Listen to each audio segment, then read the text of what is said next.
there, lovely listeners. Welcome back to our podcast, powered by the amazing people at Jetoff. Hey, I'm Mira. And I'm super to be here with my co-host, Leo. Thanks for the warm welcome. Mira, I'm feeling like a celebrity already.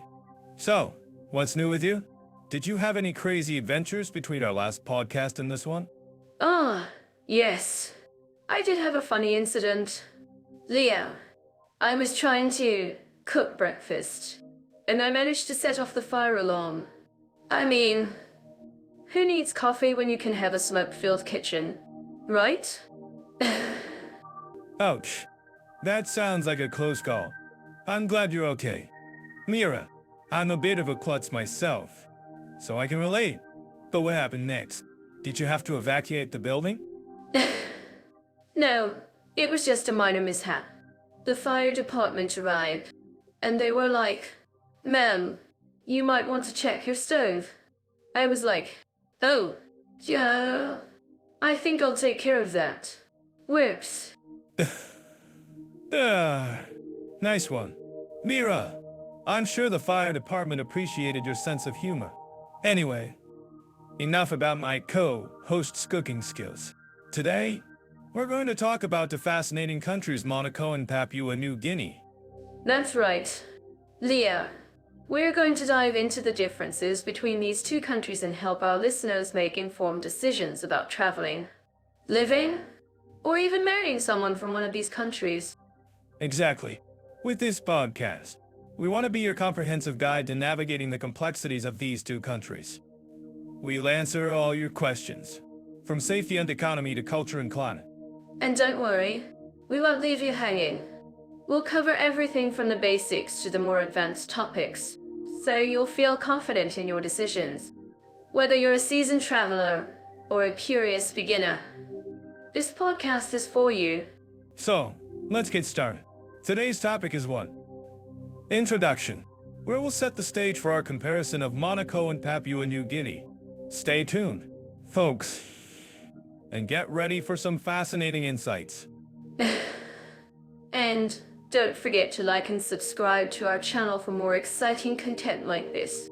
We're always grateful for your support, and we can't wait to share more with you. That's all for now. Folks, thanks for joining us on this adventure, and we'll see you in the next episode. Until then, stay curious, stay open-minded, and remember laughter is the best medicine, unless you have a fever, in which case, you should probably see a doctor. So, let's dive into the fascinating world of general safety and crime rates. Our first country, Monaco, is known for being one of the safest places on the planet. I mean, who wouldn't want to live in a place with a 0.03% crime rate? It's like a fairy tale come true. Yes. Monaco, the ultimate destination for the rich and the famous. But let's not get too carried away. Mira, it's not all sunshine and rainbows. They do have a small police force, and I'm pretty sure they're not equipped to handle a zombie apocalypse. Oh, Leo, you're such a comedian. But seriously, Monaco's low crime rate is due to its strict laws and a well-organized police force. It's a great example of how a small country can prioritize public safety. That's true. But what about the tourists? I'm sure they're a great source of revenue for the country. But don't they get a little bored? How many times can you visit the same old casinos and restaurants before you start to feel like you're stuck in a time loop? Well, I think the tourists would disagree with you. Leo, Monaco's got a great selection in museums, historical landmarks, and even a Formula One racing circuit. There's plenty to keep them entertained. I suppose that's true. But what about the locals? I'm sure they get tired of all the tourists and the noise. Can you blame them? It's like living in a fishbowl, with everyone staring at you all the time. That's a valid point, Leo.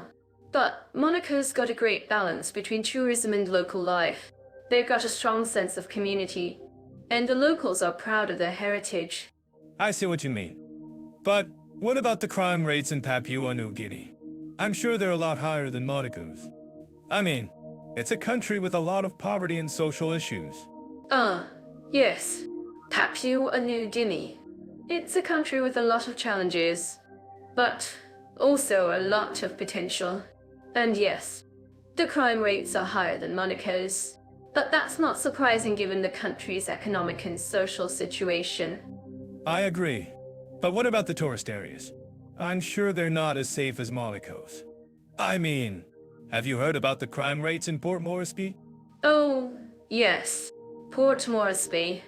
It's a challenging place, but the government is working hard to improve the situation.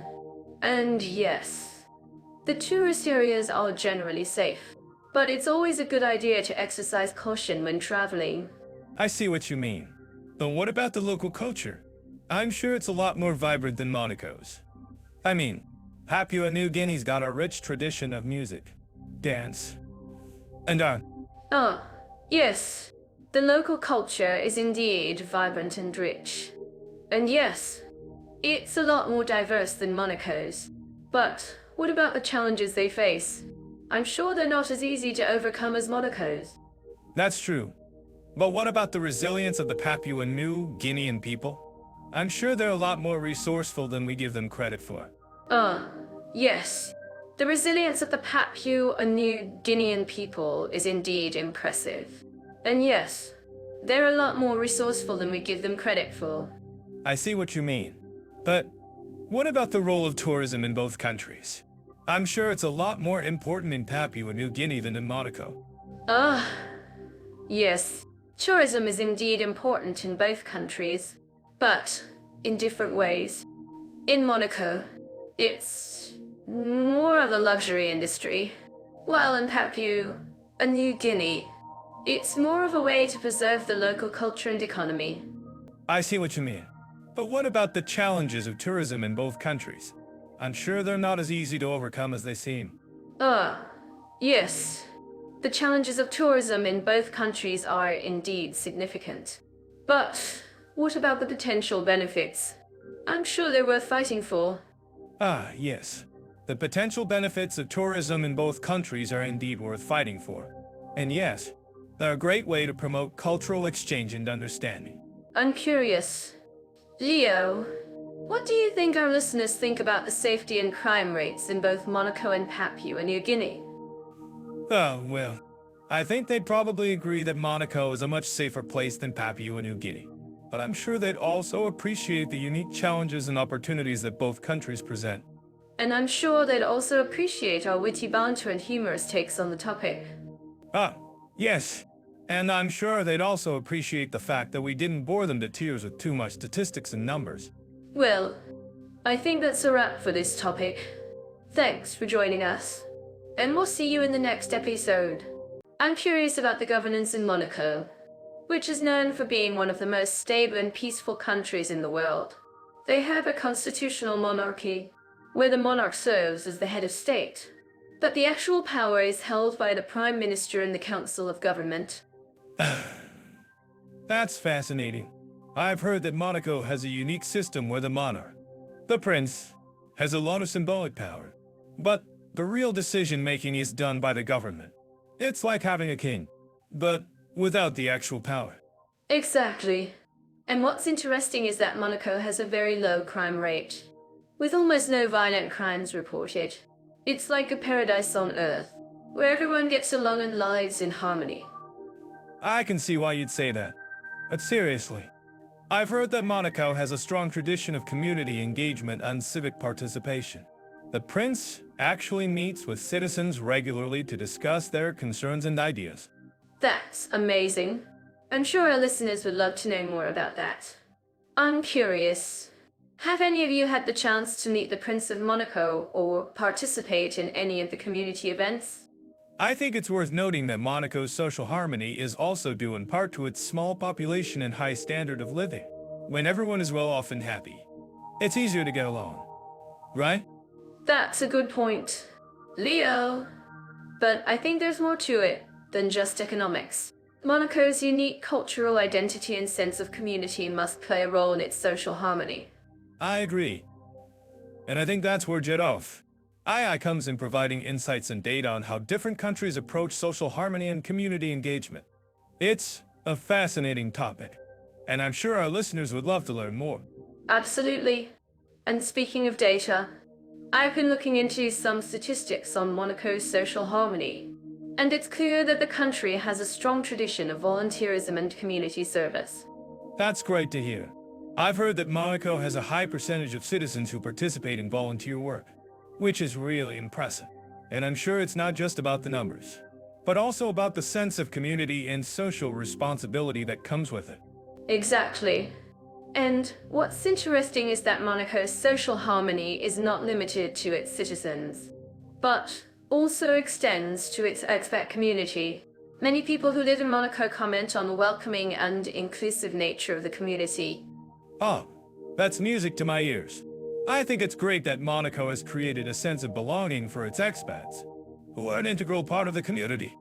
Now, let's move on to Papua New Guinea, which is a very different story. Papua New Guinea has a more complex and diverse society, with over 800 languages spoken across the country. Whoa, that's a lot of languages. I've heard that Papua New Guinea is one of the most linguistically diverse countries in the world. Yes, and it's not just about the languages. Papua New Guinea also has a rich cultural heritage, with over 10 different ethnic groups. It's a country with a deep sense of tradition and community. I can see why you'd say that. But Papua New Guinea also has a history of social unrest and conflict, particularly in the highlands region. Yes, unfortunately, Papua New Guinea has faced some significant challenges in terms of social harmony and stability. But despite these challenges, the country is making progress in terms of community engagement and civic participation. I think it's great that Papua New Guinea is working to address its social challenges and promote community harmony. And I'm sure our listeners would love to learn more about the country's efforts in this area. I'm curious, have any of you had the chance to visit Papua New Guinea or experience its rich cultural heritage? Dive into the world of economic conditions and cost of living in Monaco and Papua New Guinea. I'm curious. Leo, what makes you think these two countries have any connection in terms of economics? Well, Nira, while they're vastly different, I think we can explore how both countries have unique economic strengths that shape their daily lives. Monaco, for instance, is known for its luxury lifestyle and high standard of living, while Papua New Guinea has a more diverse economy with a mix of agriculture, mining, and tourism. Exactly. Monaco's economy is largely driven by its financial sector, with a strong presence of banks and wealth management companies. Meanwhile, Papua New Guinea has a more traditional economy, with a focus on agriculture and natural resources. That's right, Mira. And what's interesting is how both countries have different cost of living indexes. Monaco is one of the most expensive places in the world, while Papua New Guinea has a relatively low cost of living. I'm certain that our listeners living in Monaco would agree with me that the cost of living there is extremely high. From rent to food and transportation, everything seems to come with a hefty price tag. Yes, and I'm sure our listeners in Papua New Guinea would agree that the cost of living there is much more manageable. But what's also worth noting is how Papua New Guinea has a growing middle class, which is driving demand for goods and services. That's a great point. And speaking of demand, I'm curious to know how the tourism industry in Papua New Guinea is doing. I've heard it's a popular destination for adventure seekers. Yes. Papua New Guinea has a thriving tourism industry, with a focus on eco-tourism and cultural experiences. Visitors can explore the country's rugged landscapes, visit ancient villages, and experience the rich cultural heritage of the indigenous people. Well, that sounds incredible. And I'm sure our listeners would love to know more about the job market in Papua New Guinea. Are there any opportunities for expats? Actually, Mira, Papua New Guinea has a growing expat community, with opportunities in various sectors such as healthcare, education, and finance. However, it's worth noting that the job market can be quite competitive, and expats need to be flexible and adaptable. I see. Well, let's talk about Monaco for a moment. What's the job market like there? I've heard it's very competitive. Yes, Mira, the job market in Monaco is highly competitive, with a focus on high-end industries such as finance, technology, and luxury services. However, the salaries are also very high, which can make up for the competitiveness. That's true. And I'm sure our listeners would love to know more about the cost of living in Monaco. How does it compare to other European cities? Well, Mira, Monaco has a unique cost of living profile. While it's one of the most expensive places in the world, the cost of living can vary depending on where you live and what your lifestyle is like. For example, if you live in the city center, the cost of living can be very high. But if you live in a more suburban area, it can be more manageable. I see what you mean. Leon, and speaking of living in Monaco, I'm curious to know more about the housing market there. What's it like to find a place to live in Monaco? Ah, Mira, the housing market in Monaco is highly competitive, with a focus on luxury apartments and villas. However, prices can be very high, and expats need to be prepared to pay a premium for a place to live. Wow, that sounds challenging. But I am sure our listeners would love to know more about the cultural experiences in Papua New Guinea.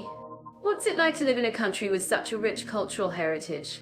Well, Mira, Papua New Guinea has a unique cultural landscape, with over 800 languages spoken across the country. Living in Papua New Guinea can be a truly immersive experience, with opportunities to learn about the local culture and traditions. That sounds amazing. Leah, and I'm sure our listeners would love to know more about the expat community in Papua New Guinea. Are there any expat groups or organizations that can provide support and advice? Yes. Mira, there are several expat groups and organizations in Papua New Guinea that can provide support and advice to expats. These groups can be a great resource for expats who are looking to make the most of their experience in the country. I see. Well, let's wrap up our discussion on economic conditions and cost of living in Monaco and Papua New Guinea. I'm sure our listeners have learned a lot about these two countries and their unique economic profiles.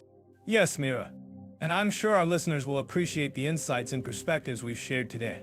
If you have any questions or comments, please feel free to leave them in the comments section below. I'm curious, have you ever stayed in Monaco?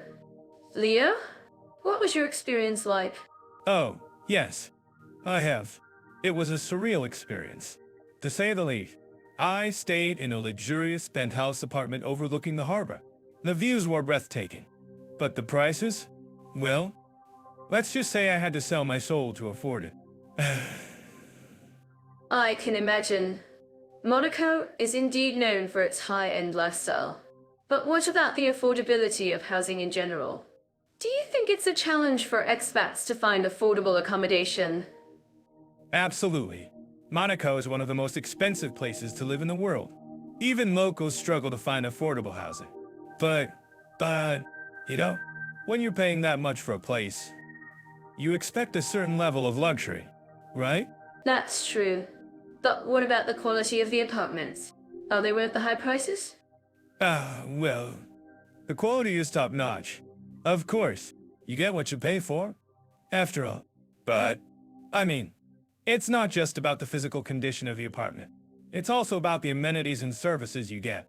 In Monaco, you're talking about 24/7 concierge, personal shopping, and all that jazz. It's a whole different level of living. I see what you mean. But what about the more affordable options? Are there any ways for expats to find cheaper accommodation in Monaco? Well, I think affordable is a relative term in Monaco. But, seriously, there are some apartments and houses that are available for rent at a slightly lower price point. You just have to be willing to compromise on size, location, or amenities. And, of course, there are always options for short-term rentals, like Airbnb. That's a good point. Now, let's move on to Papua New Guinea. What about the accommodation options there? Are they more affordable than in Monaco? Oh, absolutely. Papua New Guinea is a whole different ball game when it comes to accommodation. You can find affordable options for rent, and even buy a house for a fraction of the price you'd pay in Monaco. That's great to hear. But what about the quality of the housing? Is it comparable to Monaco? Well, let's just say it's a different kind of quality. In Papua New Guinea, you're more likely to find traditional style houses or simple apartments. But, hey, it's all about perspective, right? Sometimes, simplicity is the best luxury. I love that attitude. And what about the local culture? How do the people of Papua New Guinea approach housing and accommodation? Well, in Papua New Guinea, housing is often a community affair. Families and neighbors work together to build and maintain homes. It's a very social and communal approach to living. And, of course, there are also traditional villages and tribal areas that offer a unique experience for expats. That's fascinating. I'm sure our listeners would love to learn more about the local culture in Papua New Guinea. Absolutely. And, I think, it's one of the things that makes Papua New Guinea so unique and special. You can experience a whole different way of living in community-driven culture. Well, I think that's all the time we have for today's topic. Thanks for sharing your insights, Leah. And to our listeners, if you have any questions or comments about accommodation options in Monaco or Papua New Guinea, please let us know in the comments section. And don't forget to subscribe to our channel for more exciting topics and discussions about travel and culture. Tied into the visa and immigration process for Monaco and Papua New Guinea, and to share some insights on how these two countries handle official procedures for expats. For Monaco, we have a relatively straightforward process. As a result of its membership in the Schengen area, Monaco allows citizens of most countries to enter without a visa. For longer stays, a residence permit is required. This can be obtained through a variety of means, including purchasing a property, renting a place to live, or starting a business. I'm curious, Leo, how does Papua New Guinea's process compare? Do they have similar requirements for expats? I'm that maybe they have a more complex process, but I'd love to hear your thoughts. From what I understand, Papua New Guinea has a more restrictive visa policy. They require a visa for most nationalities, and the application process can be lengthy and bureaucratic. I can imagine that would be a challenge for expats trying to navigate the system. What's your take on this? Leo, do you think this is a barrier for people moving to Papua New Guinea? I'm curious to hear your thoughts on this. According to the official government website, Papua New Guinea has a points-based system for issuing visas. This means that applicants must meet certain requirements, such as having a certain amount of money in their bank account or having a job offer. I can see how this would be a challenge for some people. What about the cost of living in Papua New Guinea? Leah? Is it relatively affordable for expats? And that maybe it's not as expensive as other countries in the region. Yes. The cost of living in Papua New Guinea can be relatively affordable, especially outside of the capital city, Port Moresby. However, the cost of living in Port Moresby is quite high, and the prices can be steep for imported goods. I can imagine that would be a challenge for expats trying to adjust to the local cost of living. From what I understand, Monaco has a very high standard of living, and the cost of living is relatively expensive. This can be a challenge for expats who are used to a more affordable lifestyle. I'm curious, Leo, how do people in Monaco deal with the high cost of living? Do they have any tips or strategies for managing their finances? And that maybe they have some creative ways of saving money. Yes. People in Monaco have to be creative with their finances, and they often find ways to save money by sharing apartments or cooking meals together. That's a great idea. Leo, I'm curious. Do you think Monaco's high cost of living is a barrier for people moving to the country?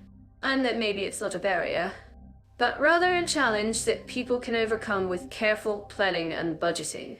Hey everyone, let's talk about healthcare in Monaco and Papua New Guinea. I'm curious, have you ever wondered what it's like to access quality healthcare in these countries? Mira, you're always so curious.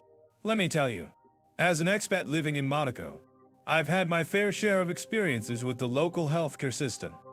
It's top-notch, if I do say so myself.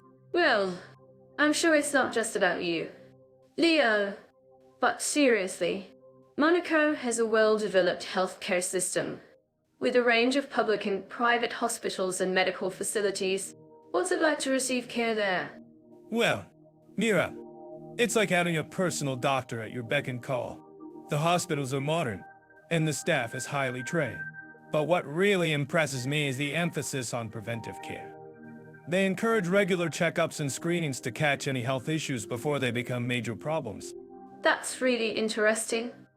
Leo, in Papua New Guinea, the healthcare system is quite different. It's a developing country with limited access to healthcare services, especially in rural areas. What's it like to access healthcare there? Mira, you're right on track. Papua New Guinea has a lot of challenges when it comes to healthcare. But, I've had some amazing experiences with the local healthcare providers. They're incredibly resourceful and dedicated, despite the limited resources. That's so great to hear. Leo, but I'm sure our listeners would love to know more about the specifics.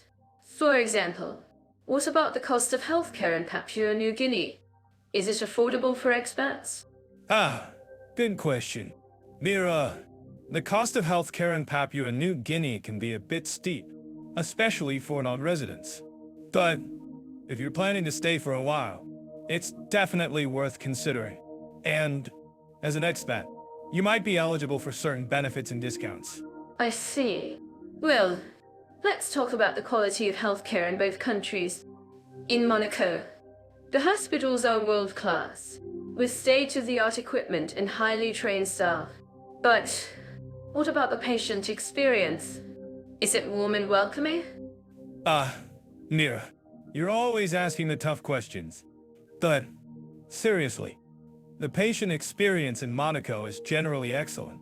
The staff is friendly and attentive, and the facilities are clean and modern. But what really sets Monaco apart is the emphasis on patient-centered care. That's wonderful to hear. Leo, in Papua New Guinea, the patient experience is a bit more unpredictable, to say the least. But what about the cultural nuances? How do local healthcare providers balance Western medicine with traditional practices? Mira, you're really getting into the heart of the matter now. In Papua New Guinea, the healthcare providers have to navigate a complex cultural landscape. They need to balance Western medicine with traditional practices, while also respecting the local customs and beliefs. It's a delicate balance, but they do it with great care and sensitivity. I'm sure our listeners would love to know more about the cultural nuances of healthcare in Papua New Guinea. Can you tell us more about that, Leo? Mira, you're really pushing me to share my expertise now. But, seriously, the cultural nuances of healthcare in Papua New Guinea are fascinating. They have a rich tradition of herbal medicine and spiritual healing, which is deeply rooted in their culture. That's so interesting. Leo, and let's talk about the expat experience in both countries. What's it like to have healthcare as an expat in Monaco and Papua New Guinea? Mira, you're really bringing it all together now. As an expat in Monaco, I've had a seamless experience with the local healthcare system. But in Papua New Guinea, it's a bit more adventurous, to say the least. But seriously, the expat community in Papua New Guinea is incredibly supportive and resourceful. Well, there you have it, folks. A fascinating look at the healthcare systems in Monaco and Papua New Guinea. If you have any questions or comments, please let us know in the comments section below. Alright, let's get moving with transportation, infrastructure and convenience in Monaco and Papua New Guinea. I bet our listeners in Monaco are familiar with the sleek roads and efficient public transit systems. Leo, what's your take on the road quality in Monaco? Monaco's roads are like a Formula One track, smooth and well maintained. But, Mira, have you ever tried driving in Monaco? It's like navigating an obstacle course with all those luxury cars and pedestrians. I bet you're more of a pedestrian-friendly enthusiast, right? Hey, I'm all for pedestrian-friendly. But Monaco's got some impressive bike lanes too. What do you think about the public transit system in Monaco? Do you think it's convenient for tourists? Oh, it's top-notch. Miro, the buses and trains are clean, efficient, and run on a regular schedule. But have you noticed how expensive it is to travel by public transit in Monaco? I mean, it's like they're charging you per mile. That's true. But Monaco's a small country, so it's not too hard to get around on foot. Speaking of small countries, let's talk about Papua New Guinea. I've heard their transportation infrastructure is quite different from Monaco's. Papua New Guinea's got some of the most challenging roads in the world. I mean, we're talking about dirt roads, muddy roads, and even roads that are just plain missing. But, Mira, have you ever tried traveling by boat in Papua New Guinea? It's like a real-life adventure movie. That sounds exciting, but I bet it's not exactly convenient. What about the public transit system in Papua New Guinea? Do you think it's reliable for tourists? Reliable? Mira, in Papua New Guinea, public transit is more like a gamble. You never know when the bus is going to show up, or if it's going to break down on the way. But, hey, it's all part of the adventure, right? I guess so. But, seriously, I've heard that some of the bus drivers in Papua New Guinea are really friendly and helpful. What do you think about the transportation culture in Papua New Guinea? It's all about community. Mia, in Papua New Guinea, everyone's looking out for each other, even on the roads. It's like one big family. Except when it comes to driving, then it's every man for himself. That's true. But I think that's part of the charm of traveling in Papua New Guinea. What do you think about the bike infrastructure in Papua New Guinea? Do you think it's safe for tourists? Safe? Mira, in Papua New Guinea, a bike helmet is like a luxury item. But, hey, if you're feeling brave, go for it. Just don't say I didn't warn you. Okay, I'll keep that in mind. But, let's talk about the airports in both countries. What do you think about the airport experience in Monaco? Monaco's airport is like a mini airport. Small but efficient. But, Mira, have you ever tried getting to the airport in Monaco? It's like trying to find a needle in a haystack. That's true. But, at least the airport in Monaco is well maintained. What about the airport in Papua New Guinea? Do you think it's convenient for tourists? Convenient? Mira, in Papua New Guinea, the airport is like a real-life adventure movie. You never know what's going to happen next. But, hey, it's all part of the fun, right? I guess so. But, I think it's great that both countries are working to improve their transportation infrastructure. What do you think about the transportation challenges in both countries? It's all about balance. Mira, in Monaco, it's all about luxury and efficiency. While in Papua New Guinea, it's all about community and adventure. But, hey, that's what makes traveling so exciting, right? Absolutely. And I think our listeners will agree that transportation infrastructure and convenience are essential for any travel experience. What do you think about the transportation hacks in both countries? Hacks? Mira, in Papua New Guinea, a hack is just a bus driver who is willing to take a detour to get you to your destination. But, hey, it's all part of the adventure, right? I guess so. But, let's wrap up by saying that both Monaco and Papua New Guinea have their unique transportation challenges and opportunities. What do you think our listeners should take away from this conversation? I think our listeners should take away the importance of flexibility and adaptability when traveling in both countries. And, hey, if you're feeling brave, try traveling by boat in Papua New Guinea. Just don't say I didn't warn you. Okay, I think that's a good note to end on. Thanks for chatting with me about transportation infrastructure and convenience in Monaco and Papua New Guinea.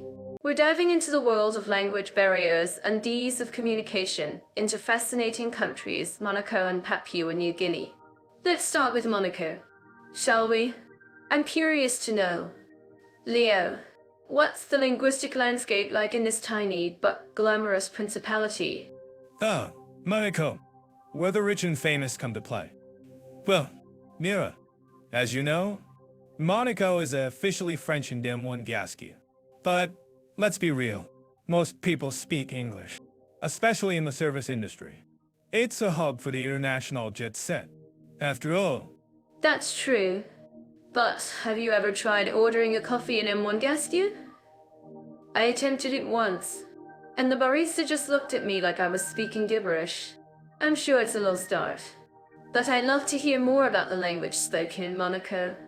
well, Mira, you're not alone in your struggles. Monégasque is a beautiful language, but it's not commonly spoken, even among locals. However, it's worth noting that Monaco has a strong emphasis on preserving its cultural heritage, including its language. I'm curious. Leo, have you ever encountered any language barriers in Monaco? I'm sure it's not a problem for a seasoned traveler like yourself, but for our listeners who may be planning a trip, it's essential to know what to expect.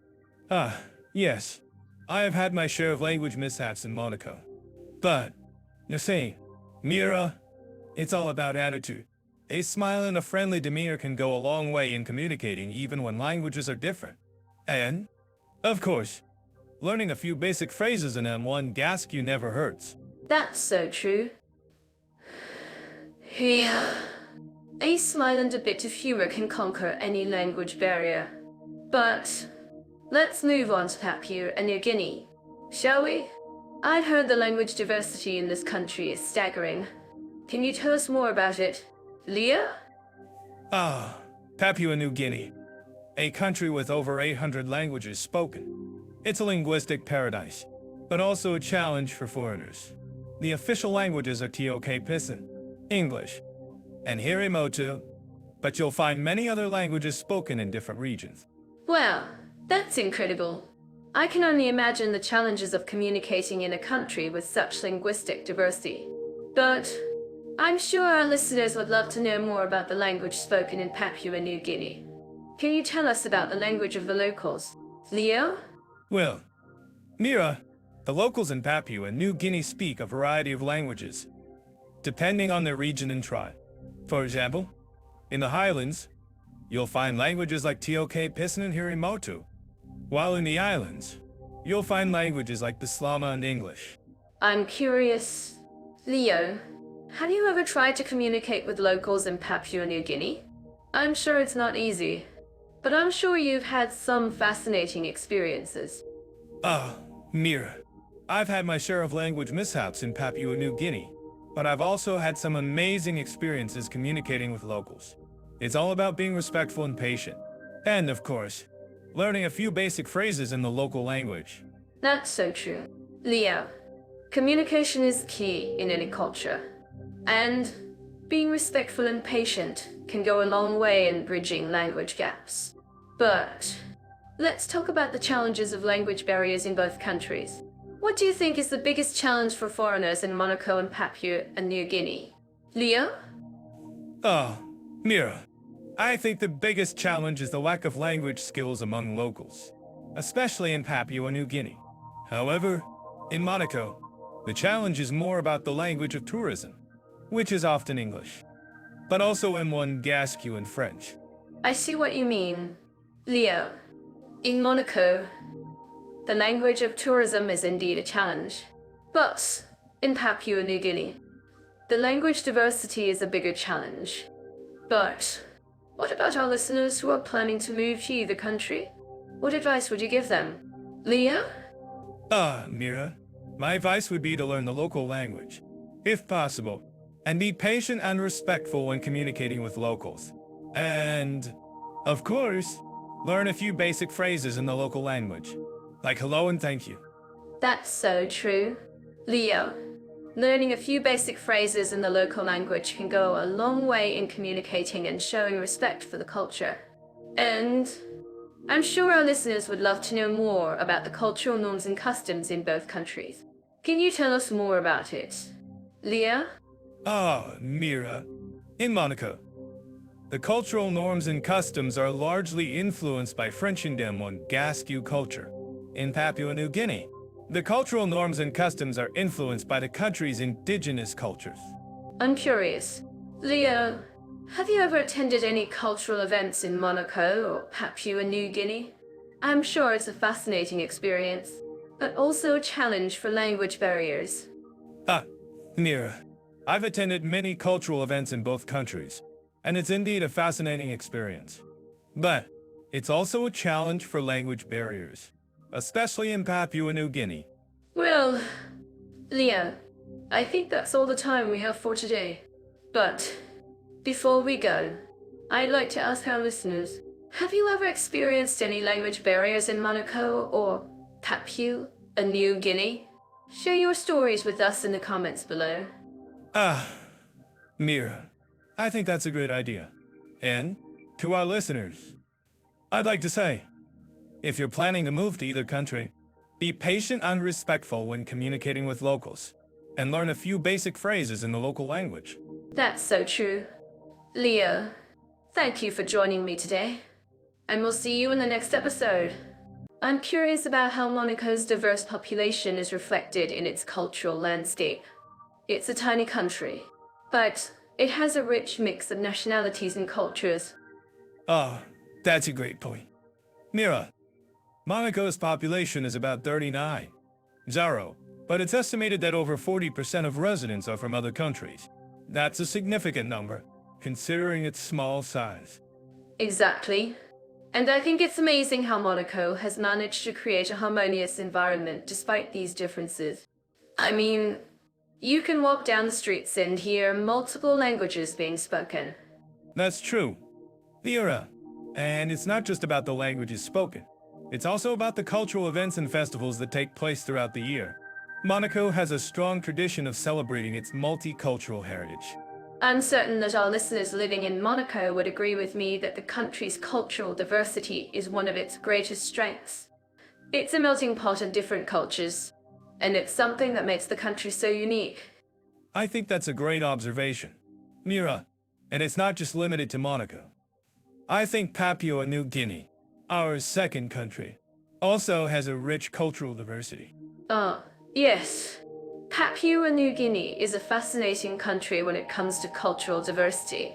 With over 800 languages spoken, it's one of the most linguistically diverse countries in the world. That's incredible. Mira, and it's not just about the languages spoken. It's also about the cultural traditions and customs that are unique to each region. Papua New Guinea has a rich history of cultural expression, from traditional music and dance to art and handicrafts. I'm curious about how Papua New Guinea's cultural diversity has been impacted by colonialism and modernization. I mean, the country has a complex history of foreign influence, and it's interesting to see how that has shaped its cultural landscape. That's a great point, Mira, and it's something that's still relevant today. Papua New Guinea is working hard to preserve its cultural heritage and promote cultural diversity, despite the challenges it faces. I think it's amazing how Monaco and Papua New Guinea are both working to promote cultural diversity and tolerance. It's a universal value that's essential for building a harmonious society. Absolutely, Mira. And it's not just about promoting cultural diversity. It's also about creating a sense of belonging and inclusivity for all citizens, regardless of their background or culture. I'm curious about what our listeners think about this. Do they think that cultural diversity is an essential part of a country's identity? That's a great question, Mira. And I think it's something that we can all agree on. Cultural diversity is what makes a country unique and interesting. And it's something that we should all celebrate and promote. I completely agree, Leo. And I think it's great that both Monaco and Papua New Guinea are taking steps to promote cultural diversity and tolerance. Absolutely, Mira. And I think it's something that we can all learn from. By embracing our differences and promoting cultural diversity, we can create a more harmonious and inclusive society. I'm certain that our listeners would agree with us on this. And if you have any thoughts or comments, please let us know in the comments section below. That's right, Mira. and we'll be back with more on cultural diversity and tolerance in Monaco and Papua New Guinea. Stay tuned. So let's dive into educational opportunities in Monaco and Papua New Guinea. I'm curious to see how these two countries compare in terms of literacy rates. Leo, have you come across any interesting statistics on this topic? Actually, Mira, I did some research, and Monaco has one of the highest literacy rates in the world, with over 99% of its population able to read and write. On the other hand, Papua New Guinea has a literacy rate of around 70%, which is still a significant challenge for the country. Well, that's quite a difference. I'm sure our listeners living in Papua New Guinea would agree with me that literacy is a crucial aspect of education. In Monaco, I've heard that they have a highly developed education system, with a strong focus on international baccalaureate programs. Have you looked into this, Leo? Yes, Mira. Monaco's education system is indeed impressive. They have a range of international schools that offer programs in multiple languages, including English, French, and Italian. These schools are highly sought after by expat families and international students. That's fascinating. I'm curious to know more about the language schools in Papua New Guinea. Do you think they offer similar programs to those in Monaco? Leo? Actually, Mira, Papua New Guinea has a more limited range of language schools, but they do offer some programs in English and local languages. However, the quality and availability of these programs can vary greatly depending on the region and the institution. I see. Well, it's clear that Monaco has a more developed education system, but Papua New Guinea is working to improve its literacy rates and educational opportunities. If you think this is wrong, please let us know in the comments. Leo, can you tell us more about the cultural exchange programs in Monaco? Yes, Mira. Monaco has a number of cultural exchange programs that allow students to study abroad and experience different cultures. These programs are highly valued by students and parents alike, and they can be a great way to broaden one's horizons. That's a great point. Leo, I'm sure our listeners would love to hear more about these programs. In Papua New Guinea, I've heard that there are some amazing cultural festivals and events that take place throughout the year. Have you come across any information on this? Leo? Actually, Mira, Papua New Guinea is home to some incredible cultural festivals, including the Goroka Show, which is one of the largest and most famous festivals in the country. It's a celebration of music, dance, and culture, and it's definitely worth checking out. That sounds amazing. I'm sure our listeners would love to experience the vibrant culture of Papua New Guinea. In Monaco, I've heard that there are some amazing language schools that offer programs in multiple languages. Can you tell us more about these? Leo? Yes, Mira. Monaco has a range of language schools that offer programs in English, French, Italian, and other languages. These schools are highly regarded and are a great way to learn a new language and culture. That's fantastic. I'm sure our listeners would love to hear more about these schools. In Papua New Guinea, I'm curious to know more about the traditional education system. Do you think it's still widely practiced? Leo? Actually, Mira, the traditional education system in Papua New Guinea is still an important part of the country's culture and heritage. Many communities place a strong emphasis on traditional knowledge and skills, and these are often passed down from generation to generation. I see. Well, it's clear that both Monaco and Papua New Guinea have their own unique educational strengths and challenges. I'm curious to know more about the role of technology in education in both countries. Leo, have you come across any interesting statistics on this topic? Actually, Mira, Monaco has made significant investments in technology and digital education, with a focus on online learning platforms and digital resources. In Papua New Guinea, however, the use of technology in education is still in its early stages, but there are efforts underway to improve access to digital resources and online learning platforms. That's a great point. Leo, I'm sure our listeners would love to hear more about these initiatives. In Monaco, I've heard that there are some amazing museums and cultural institutions that offer educational programs and exhibitions. Can you tell us more about these? Leo? Yes, Mira. Monaco has a range of museums and cultural institutions that offer educational programs and exhibitions. These include the Oceanographic Museum, the National Museum, and the Prince's Palace, among others. That sounds amazing. I'm sure our listeners would love to visit these institutions and learn more about Monaco's rich history and culture. In Papua New Guinea, I'm curious to know more about the role of community-based education. Do you think it's an effective way to reach remote communities? Leo?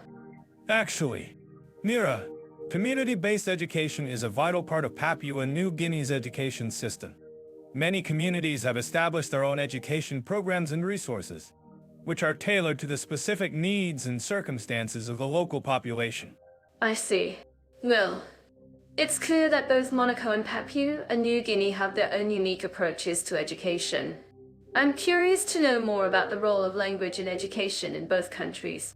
Leo, have you come across any interesting statistics on this topic?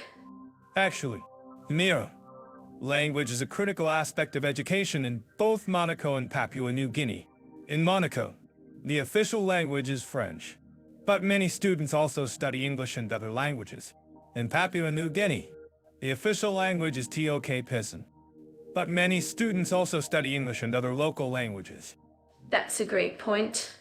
Leo, I'm sure our listeners would love to hear more about the importance of language in education. In Monaco, I've heard that there are some amazing language schools that offer programs in multiple languages. Can you tell us more about these? Leo? Yes, Mira, Monaco has a range of language schools that offer programs in English, French, Italian, and other languages. These schools are highly regarded and are a great way to learn a new language and culture. That's fantastic. I'm sure our listeners would love to hear more about these schools. In Papua New Guinea, I'm curious to know more about the traditional education system. Do you think it's still widely practiced? Leo? Actually, Mira, the traditional education system in Papua New Guinea is still an important part of the country's culture and heritage. Many communities place a strong emphasis on traditional knowledge and skills, and these are often passed down from generation to generation. I see. Well, it's clear that both Monaco and Papua New Guinea have their own unique educational strengths and challenges. I'm curious to know more about the role of technology in education in both countries. Leo, have you come across any interesting statistics on this topic? Actually, Mira, Monaco has made significant investments in technology and digital education, with a focus on online learning platforms and digital resources and I'm so to dive into the climate and seasonal conditions in Monaco and Papua New Guinea. Who would have thought these two countries have such diverse environments?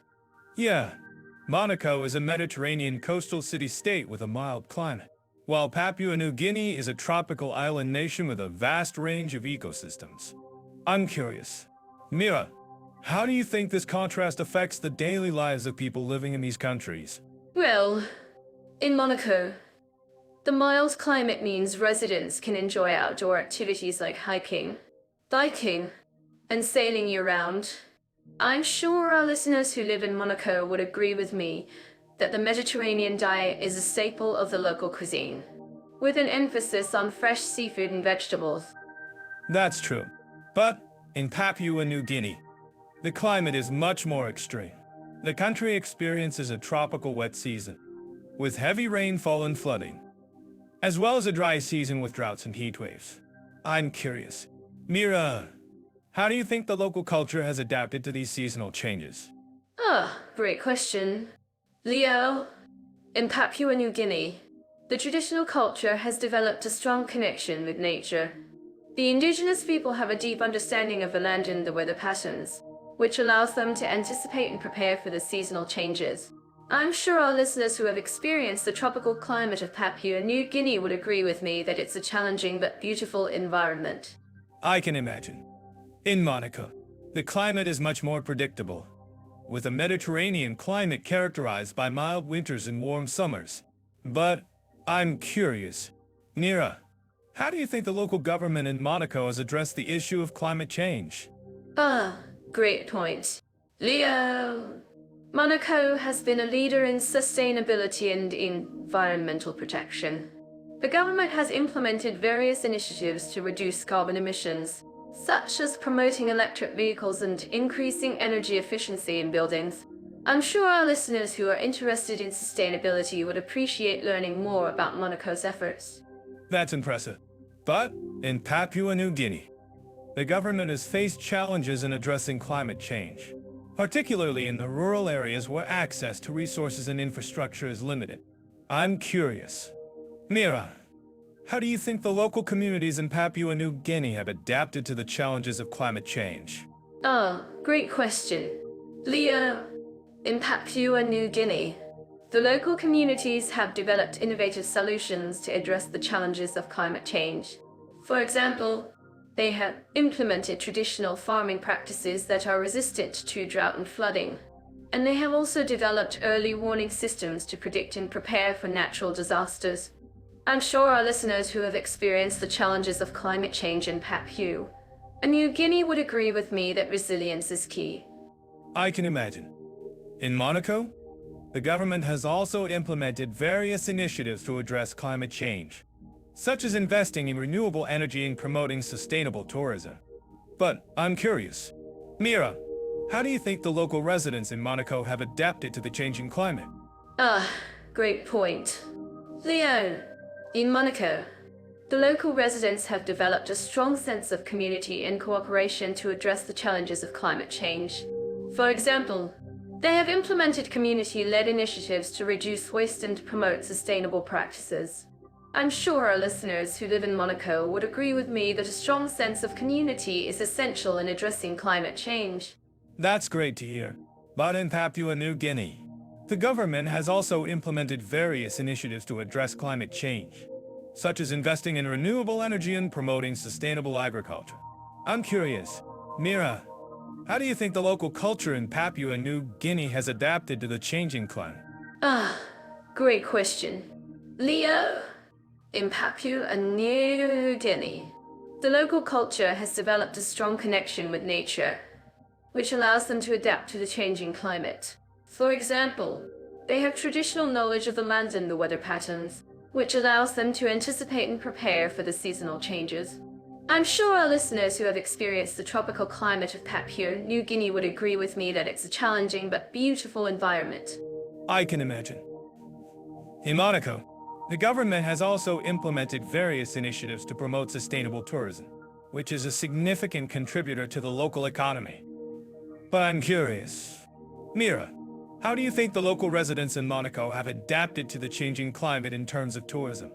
Ah, great point. Leo, in Monaco, the local residents have developed a strong sense of community and cooperation to address the challenges of climate change in terms of tourism. For example, they have implemented community-led initiatives to promote sustainable tourism practices, such as reducing waste and promoting eco-friendly accommodations. I'm sure our listeners who live in Monaco would agree with me that a strong sense of community is essential in addressing climate change. That's great to hear. But in Papua New Guinea, the government has also implemented various initiatives to promote sustainable tourism, which is a significant contributor to the local economy. I'm curious, Mira, how do you think the local culture in Papua New Guinea has adapted to the changing climate in terms of tourism? Oh, great question. Leo, in Papua New Guinea, the local culture has developed a strong connection with nature, which allows them to adapt to the changing climate in terms of tourism. For example, they have traditional knowledge of the land and the weather patterns, which allows them to anticipate and prepare for the seasonal changes. I'm sure our listeners who have experienced the tropical climate of Papua New Guinea would agree with me that it's a challenging but beautiful environment. I can imagine. In Monaco, the government has also implemented various initiatives to promote sustainable practices, such as reducing waste and promoting eco-friendly transportation. But I'm curious, Mira, How do you think the local residents in Monaco have adapted to the changing climate in terms of sustainable practices? Ah, great point. Leo, in Monaco, the local residents have developed a strong sense of community and cooperation to address the challenges of climate change in terms of sustainable practices. For example, they have implemented community lives to reduce waste and promote eco-friendly practices, such as using public transportation and carpooling. I'm sure our listeners who live in Monaco would agree with me that a strong sense of community is essential in addressing climate change. That's great to hear. But in Papua New Guinea, the government has also implemented various initiatives to promote sustainable practices, such as reducing waste and promoting eco-friendly agriculture. I'm curious, Mia, how do you think the local culture in Papua New Guinea has adapted to the changing climate in terms of sustainable practices? Oh, great question. Leo, in Papua New Guinea, the local culture has developed a strong connection with nature, which allows them to adapt to the changing climate in terms of sustainable practices. For example, they have traditional knowledge of the land, the weather patterns, which allows them to anticipate and prepare for the seasonal changes. I'm sure our listeners who have experienced the tropical climate of Papua New Guinea would agree with me that it's a challenging but beautiful environment. I can imagine. Well, that's all the time we have for today's topic on climate and seasonal conditions in Monaco. And to dive into the culinary worlds of Monaco and Papua New Guinea. Who would have thought that a tiny principality on the French Riviera and a tropical island nation in the Pacific would have such unique food cultures? Let's start with Monaco. I'm certain that our listeners living in this country would agree with me that the Mediterranean diet is a staple of the local cuisine. Yes. The Mediterranean diet is indeed a hallmark of Monaco's culinary scene. But, Mira, you have to admit that it's a bit of a cliché to talk about the Mediterranean diet without mentioning the influence of French and Italian cuisine on the local flavors. Oh, come on. Leo, you're just trying to stir up some controversy. But seriously, the Mediterranean diet is a great example of how food culture can be both delicious and healthy. And speaking of healthy, let's talk about the nutritional alternatives available in Monaco. I've heard that the country is making efforts to promote sustainable and locally sourced food. That's true. Mira, Monaco has been working hard to reduce its carbon footprint and promote sustainable agriculture. But, let's be real, the local food scene is still quite expensive, and not everyone can afford to eat at the fancy restaurants or buy organic produce. Ah, I see what you're getting at. Leo, you're saying that the high cost of living in Monaco makes it difficult for some people to access healthy food options.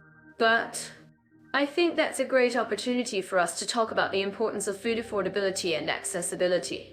Exactly. And speaking of affordability, let's talk about Papua New Guinea.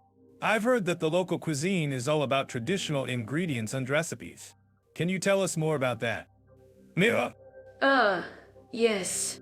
Papua New Guinea has a rich and diverse food culture that's heavily influenced by its indigenous and colonial past. The local cuisine features a wide range of traditional ingredients like sago, taro, and sweet potatoes, as well as fresh seafood and tropical fruits. Wow, that sounds amazing.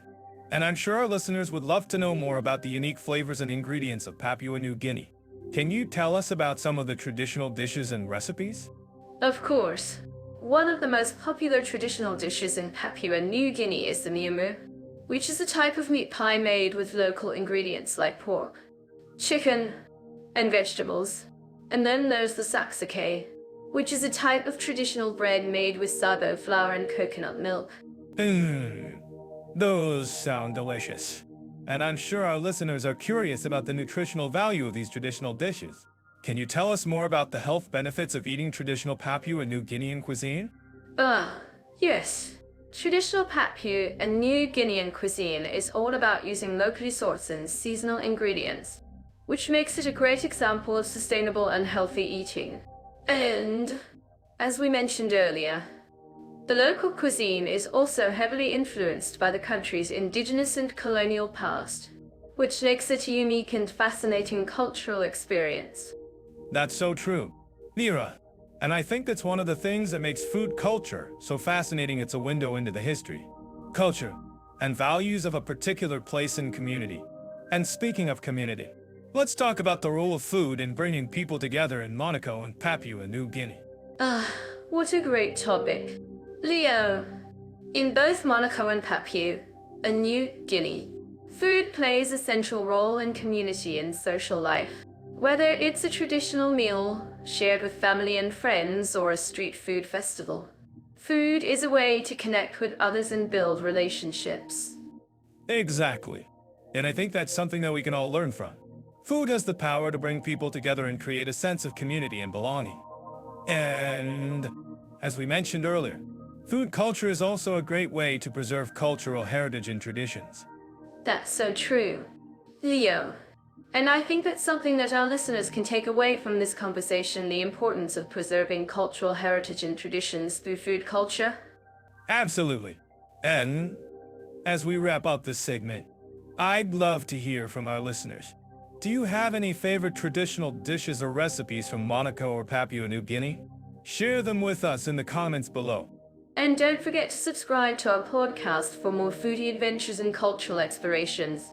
So, Leo, have you ever been to Monaco? I've been there a few times, and I just love the way they've preserved their historical architecture. Ah, yes. Monaco's a real treasure trove of history and culture. And speaking of treasures, I've heard that the Monaco National Museum is home to some incredible artifacts from the Grimaldi family. That's right. The Grimaldi family has been ruling Monaco since the 13th century, and their palace is still the official residence of the prince.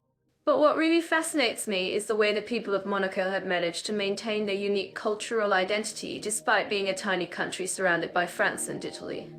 Exactly. And I think that's what makes Monaco so special, its blend of French, Italian, and Mediterranean influences. You can see it in their cuisine, their art, and even their architecture. And jet off. AI loves uncovering stories like this. And so do we. Well, I'm sure our listeners would agree that there's something magical about Monaco. But, Leo, have you ever thought about what makes a country's cultural heritage truly unique? That's a great question. Mira, I think it's the way a country's history and culture are intertwined with its natural environment. Take Monaco. For example, its stunning coastline and picturesque harbor are as much a part of its cultural identity as its architecture and art. That's a really insightful point. Leo, and speaking of natural beauty, have you ever seen the stunning gardens of the Princess Grace Rose Garden in Monaco? Oh, yes, I have. It's a real gem, and a testament to the Grimaldi family's love of nature and beauty. But, Mira, let's talk about something else. Papua New Guinea. I've heard that it's a country with a rich and diverse cultural heritage. That's right. Leo, Papua New Guinea is home to over 800 languages in more than one, 0 ethnic groups, making it one of the most culturally diverse countries in the world. And what's really fascinating is the way the people of Papua New Guinea have managed to maintain their traditional customs and practices, despite the influence of European colonizers.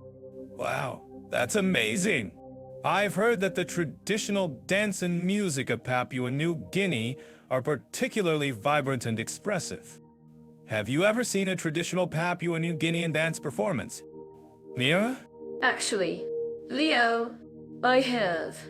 And it was an incredible experience.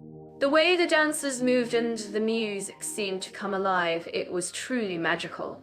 And I think that's what's so special about Papua New Guinea's cultural heritage, its unique blend of traditional and modern influences. I completely agree, Mira. And I think that's what makes both Monaco and Papua New Guinea so fascinating, their ability to preserve their cultural heritage while still embracing the modern world. Jedov, I love stories like this. And we do too. Well, I'm sure our listeners would agree that there's something special about both Monaco and Papua New Guinea. But, Leo, let's talk about something else. What do you think is the most important aspect of a country's cultural heritage? That's a great question. Mira, I think it's the way a country's history and culture are preserved and passed down to future generations. Take the traditional art of Papua New Guinea. For example, it's a testament to the country's rich cultural heritage and its ability to maintain its unique traditions. That's a really insightful point. Leo, and speaking of art, have you ever seen the stunning traditional art of Papua New Guinea? Oh, yes, I have. It's a real treasure trove of creative expression, and a testament to the country's rich cultural heritage. But, Mira, let's talk about something else. What do you think is the most important aspect of a country's cultural heritage? Ah, that's a great question. Leo, I think it's the way a country's cultural heritage is able to bring people together and create a sense of shared identity. Take the cultural festivals of Papua New Guinea. For example, they're a testament to the country's rich cultural diversity and its ability to come together as a community. I completely agree, Mira. And I think that's what makes both Monaco and Papua New Guinea so special, their ability to preserve their cultural heritage while still embracing the modern world. And I'm sure our listeners would agree that there's something special about both countries. Well, I'm sure they would. Leo, and speaking of special, have you ever thought about what makes a country's cultural heritage truly unique? Ah, that's a great question, Mira. I think it's the way a country's history and culture are intertwined with its natural environment. Take Papua New Guinea. For example, its stunning natural beauty is as much a part of its cultural identity as its architecture and art. That's a really insightful point. Leo, and speaking of natural beauty, have you ever seen the stunning landscapes of Papua New Guinea? Oh, yes, I have. It's a real treasure trove of natural wonders, and a testament to the country's rich cultural heritage. And jet off. AI loves stories like this, and so do we. Well, I'm sure our listeners would agree that there's something special about both Monaco and Papua New Guinea. But, Leo, let's talk about something else. What do you think is the most important aspect of a country's cultural heritage? Ah, that's a great question, Mira. I think it's the way a country's history and culture are preserved and passed down to future generations. Take the traditional music of Papua New Guinea. For example, it's a testament to the country's rich cultural heritage and its ability to maintain its unique traditions. That's a really insightful point. Leo, and speaking of music, have you ever heard the traditional music of Papua New Guinea?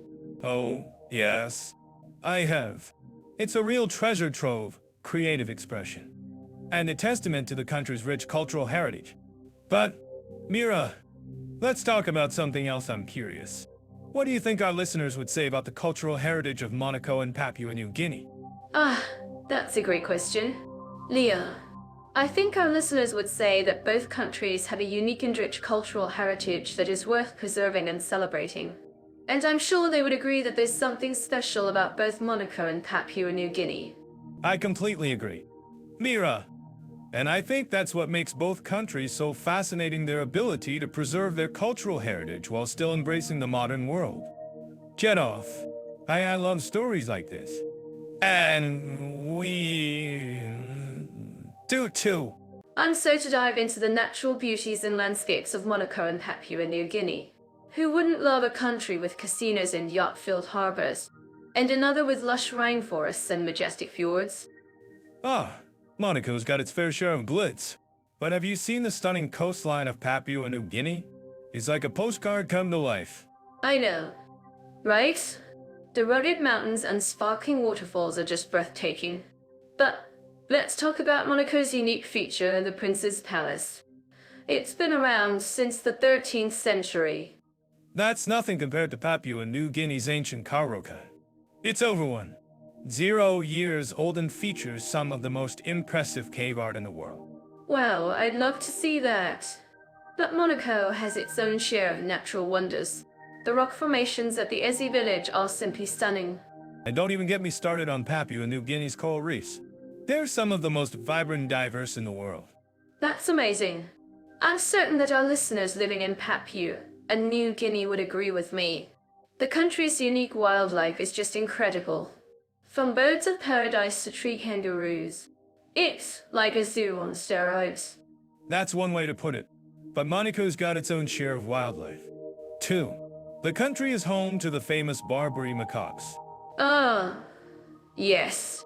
And they're quite the characters, aren't they? Always swinging from tree to tree. But in Papua New Guinea, you can see the majestic bird of paradise in all its glory. That's right. And have you ever seen a bird of paradise dance? It's like a real-life fairy tale come true. I can just imagine it. But Monaco's got its own share of natural wonders, too. The nearby French Riviera is just stunning. And don't even get me started on Papua New Guinea's famous Coconut Track.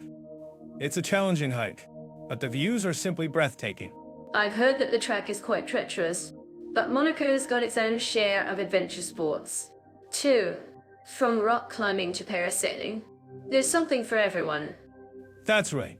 And in Papua New Guinea, you can go hiking, bird watching, or even visit a traditional village. That sounds like an incredible experience. I'm actually curious about what our listeners think about this. Have any of you ever been to Papua New Guinea or Monaco? What were your favorite experiences? Well, I think we've got a lot to talk about. But before we go, let's summarize. Monaco's got its glitz and glamour, while Papua New Guinea has its rugged natural beauty and unique wildlife. That's right. And both countries have their own share of adventure sports and activities, whether you're looking for a relaxing beach vacation or an adrenaline-pumping hike. There's something for everyone. And don't forget to check out the comments section below. We'd love to hear your thoughts on this topic. Thanks for tuning in, everyone. We'll be back with more exciting topics soon. Until next time, stay adventurous and keep exploring. I'm so to talk about sports, activity, and adventure options in Monaco and Papua New Guinea. Let's start with Monaco, shall we? It's known for its Formula One racing, which is a thrill in itself. Ah, yes. The Monaco Grand Prix is one of the most iconic racing events in the world. But Monaco also has a range of other sports, like sailing and yachting, which are perfect for those who love the ocean. Exactly. And have you ever tried sailing in the Mediterranean? It's breathtakingly beautiful. But I'm curious. Leo, what do you think about the idea of adventure sports in Papua New Guinea? Oh, that's a great question. Mira, Papua New Guinea is actually a paradise for adventure seekers. With its rugged terrain, lush forests, and diverse wildlife, there are plenty of opportunities for hiking, trekking, and even rock climbing. Wow, that sounds incredible. I've always wanted to try rock climbing, but I'm not sure if I'm brave enough. Do you think the scenery in Papua New Guinea is worth the risk? Absolutely. The scenery in Papua New Guinea is stunning, and the people are so warm and welcoming. And don't worry, Mira, you can always start with easier routes and work your way up. That's a great point. Leo, and I'm sure our listeners would agree that adventure sports are a great way to challenge yourself and push your limits. Speaking of challenges, have you heard about the famous Coconut Track in Papua New Guinea? Ah, yes. The Coconut Track is a legendary track that takes you through some of the most beautiful and challenging terrain in the world. It's a real adventure, but not for the faint of heart. I can imagine. I've heard that the track is over 60 kilometers long and takes several days to complete. But what about Monaco? Don't they have any adventure sports? Well, Monaco may not have the same level of rugged terrain as Papua New Guinea, but it still has its own set of adventure sports, like paragliding and skydiving. And if you're feeling really brave, you can even try bungee jumping off the famous Casino di Monte Carlo. Well, that sounds intense. I'm not sure if I'd be brave enough to try bungee jumping, but I'm sure it's an exhilarating experience. And I'm curious. Leo, what do you think about the idea of team sports in Monaco and Papua New Guinea? Ah, that's a great question. Mira, both Monaco and Papua New Guinea have their own unique team sports, like football and rugby. But Papua New Guinea also has a strong tradition of traditional sports, like the famous sing-sing dances and wrestling competitions. That sounds fascinating. I've always been interested in cultural traditions and how they're passed down from generation to generation.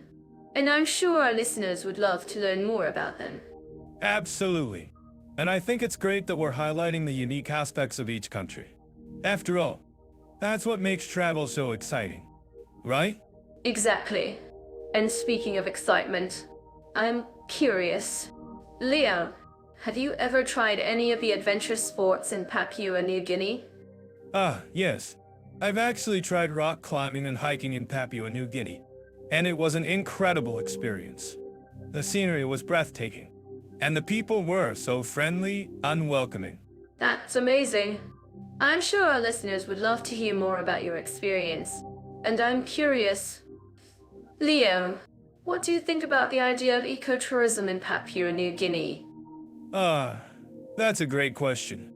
Mira, Papua New Guinea has a strong focus on ecotourism, which is perfect for those who love nature and want to minimize their impact on the environment.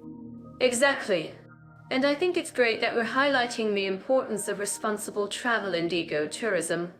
After all, we want to preserve the beauty of these incredible countries for future generations.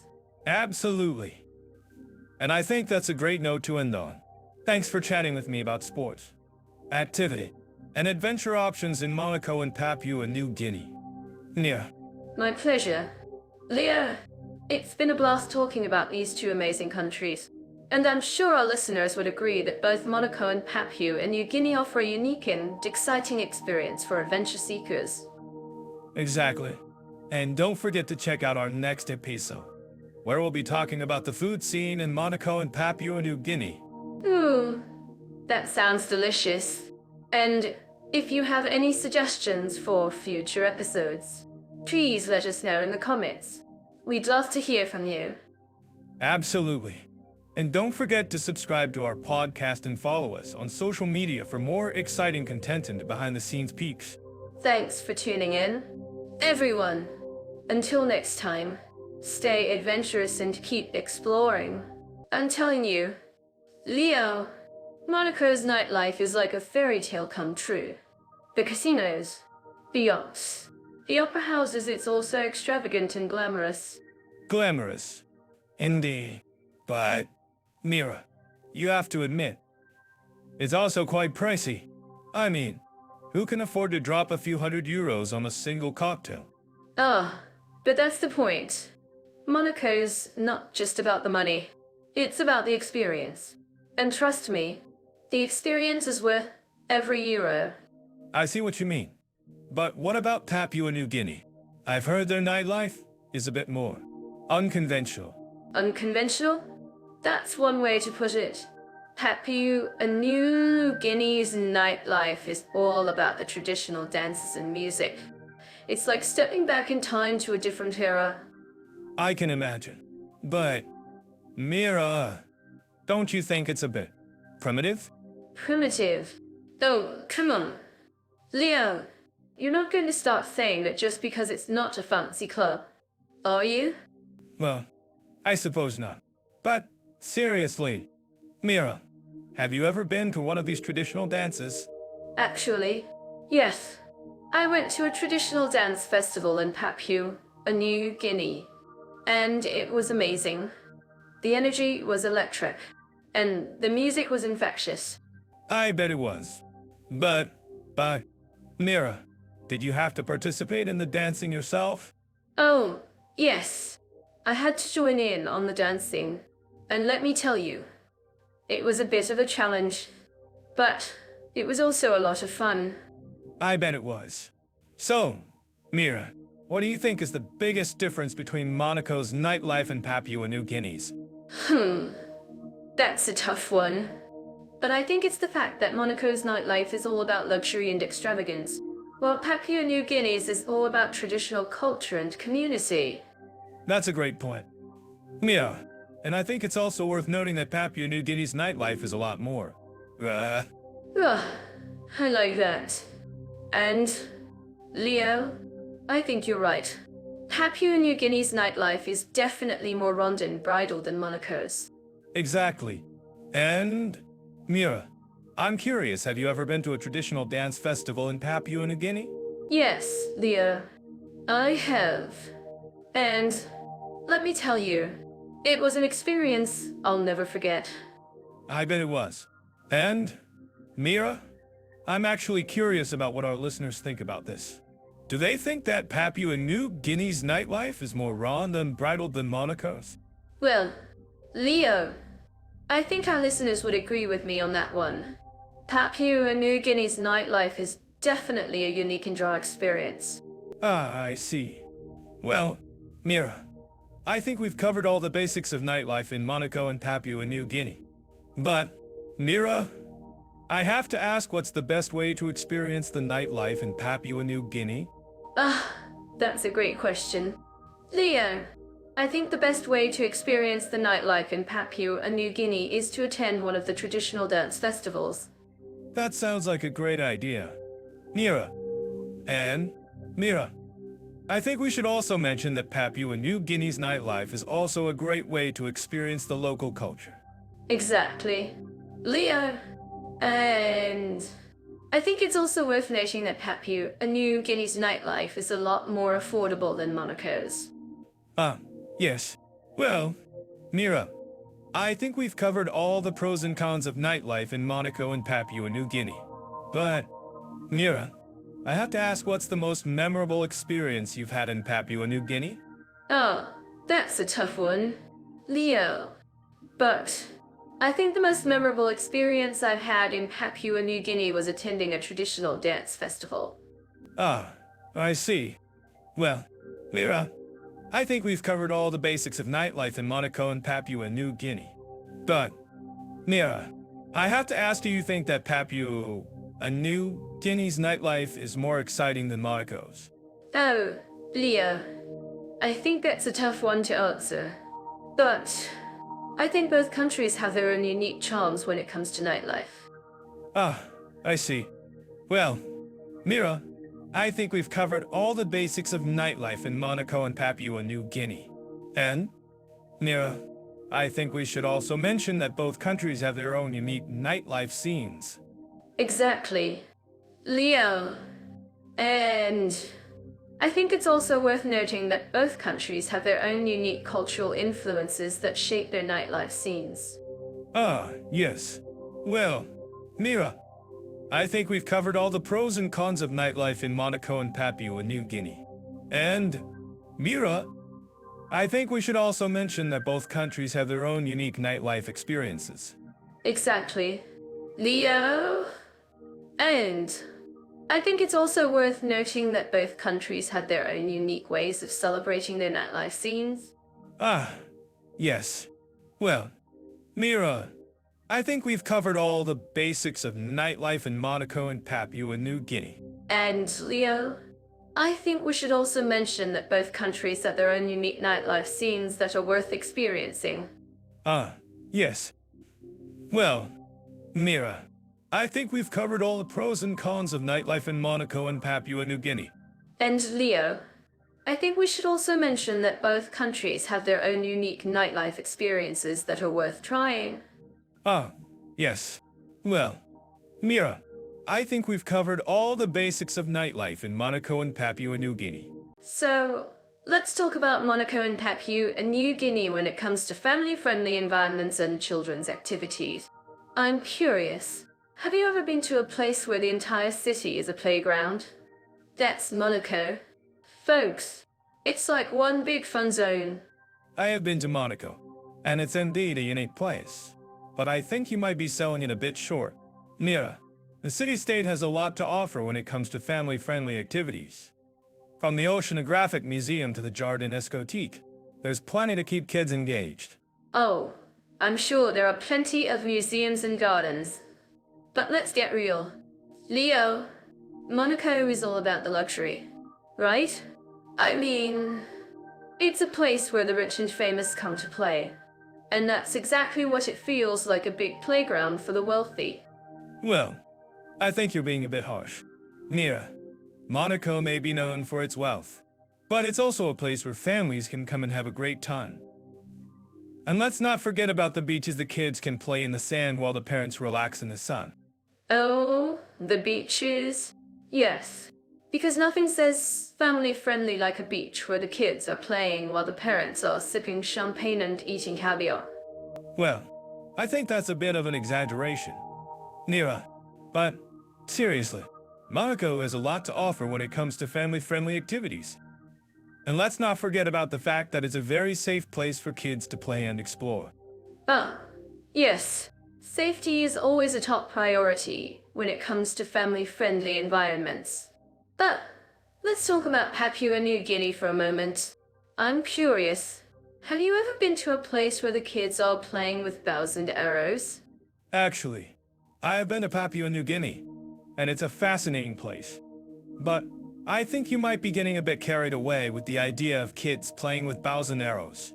While it's true that some indigenous communities in PNG still use traditional hunting methods, it's not exactly a common sight in the cities. Oh, come on.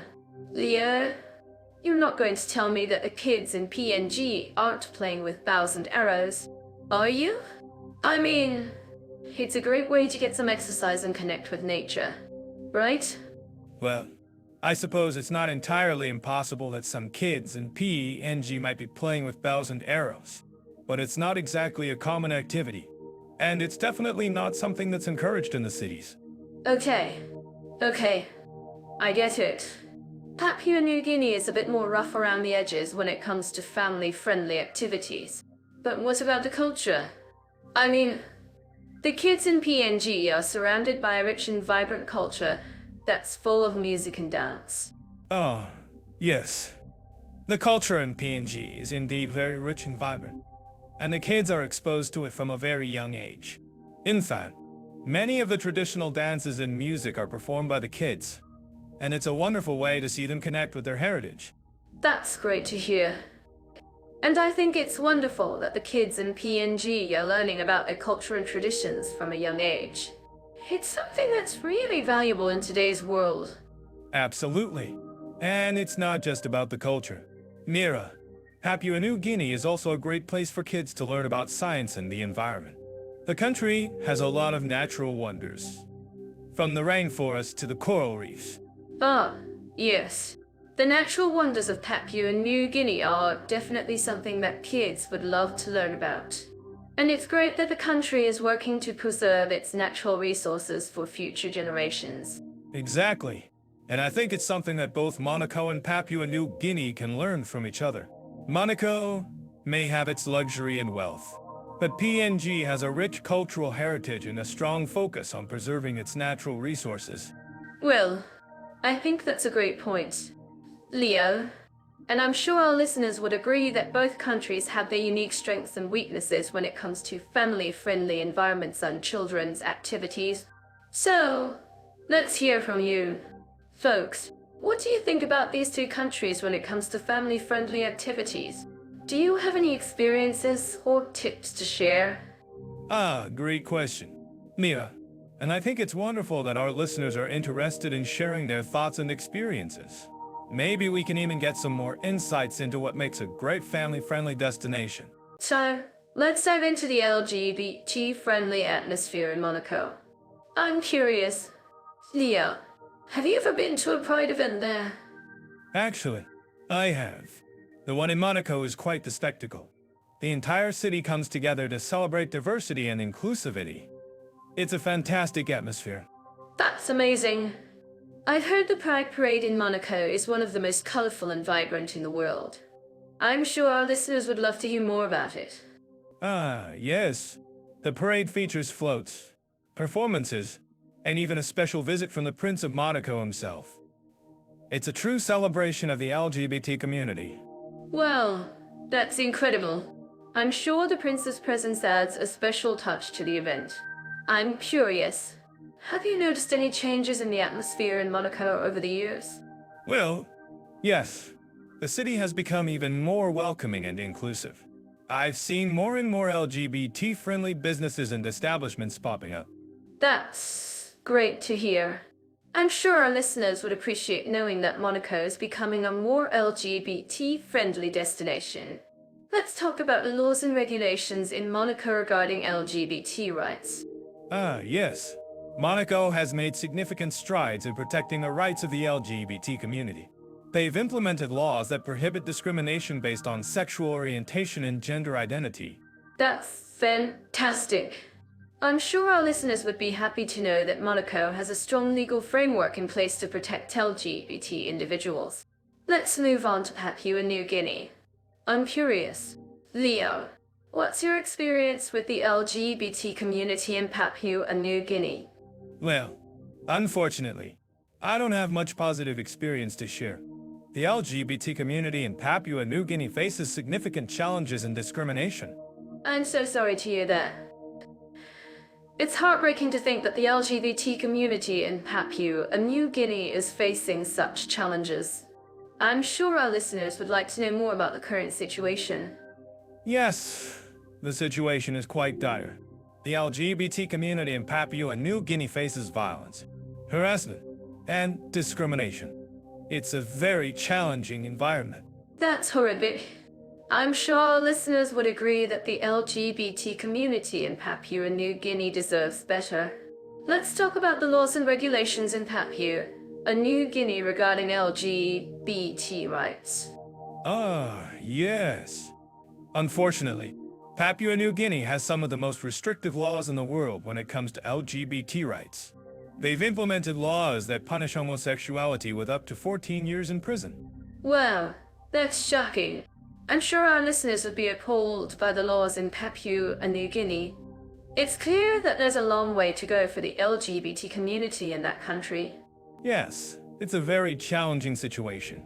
But I think it's also an opportunity for us to raise awareness and advocate for change. Absolutely. Leo, education and awareness are key to creating a more inclusive and accepting environment for the LGBT community. I'm sure our listeners would agree that every country should strive to be more LGBT friendly. Yes. I think that's a great point. Mira. And I think it's also worth noting that Monaco and Papua New Guinea are two vastly different countries when it comes to LGBT rights. That's the great point. Leo, it's clear that Monaco has made significant strides in protecting the rights of the LGBT community, while Papua New Guinea still has a long way to go. Yes, it's a stark contrast. But I think it's also a reminder that every country has the potential to change and become more inclusive. Absolutely. Leo, I'm sure our listeners would agree that every country should strive to be more LGBT friendly. And who knows, maybe one day Papua New Guinea will become a leader in LGBT rights. Yes. Stranger things have happened, right?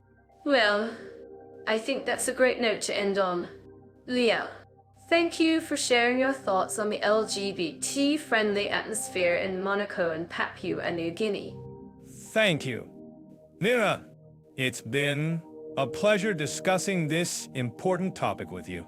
Let's talk about hospitality and attitudes towards foreigners in Monaco and Papua New Guinea. I'm curious to know, Leo, have you ever experienced any warm welcomes during your travels? Yes. In Monaco, I was blown away by the locals' kindness. They even invited me to join their family dinner, and we had a fantastic time sharing stories and laughter. That's amazing. I've heard that M1 Gascues are known for their warm hospitality. In Papua New Guinea, I've been told that the culture is also very welcoming, especially in rural areas.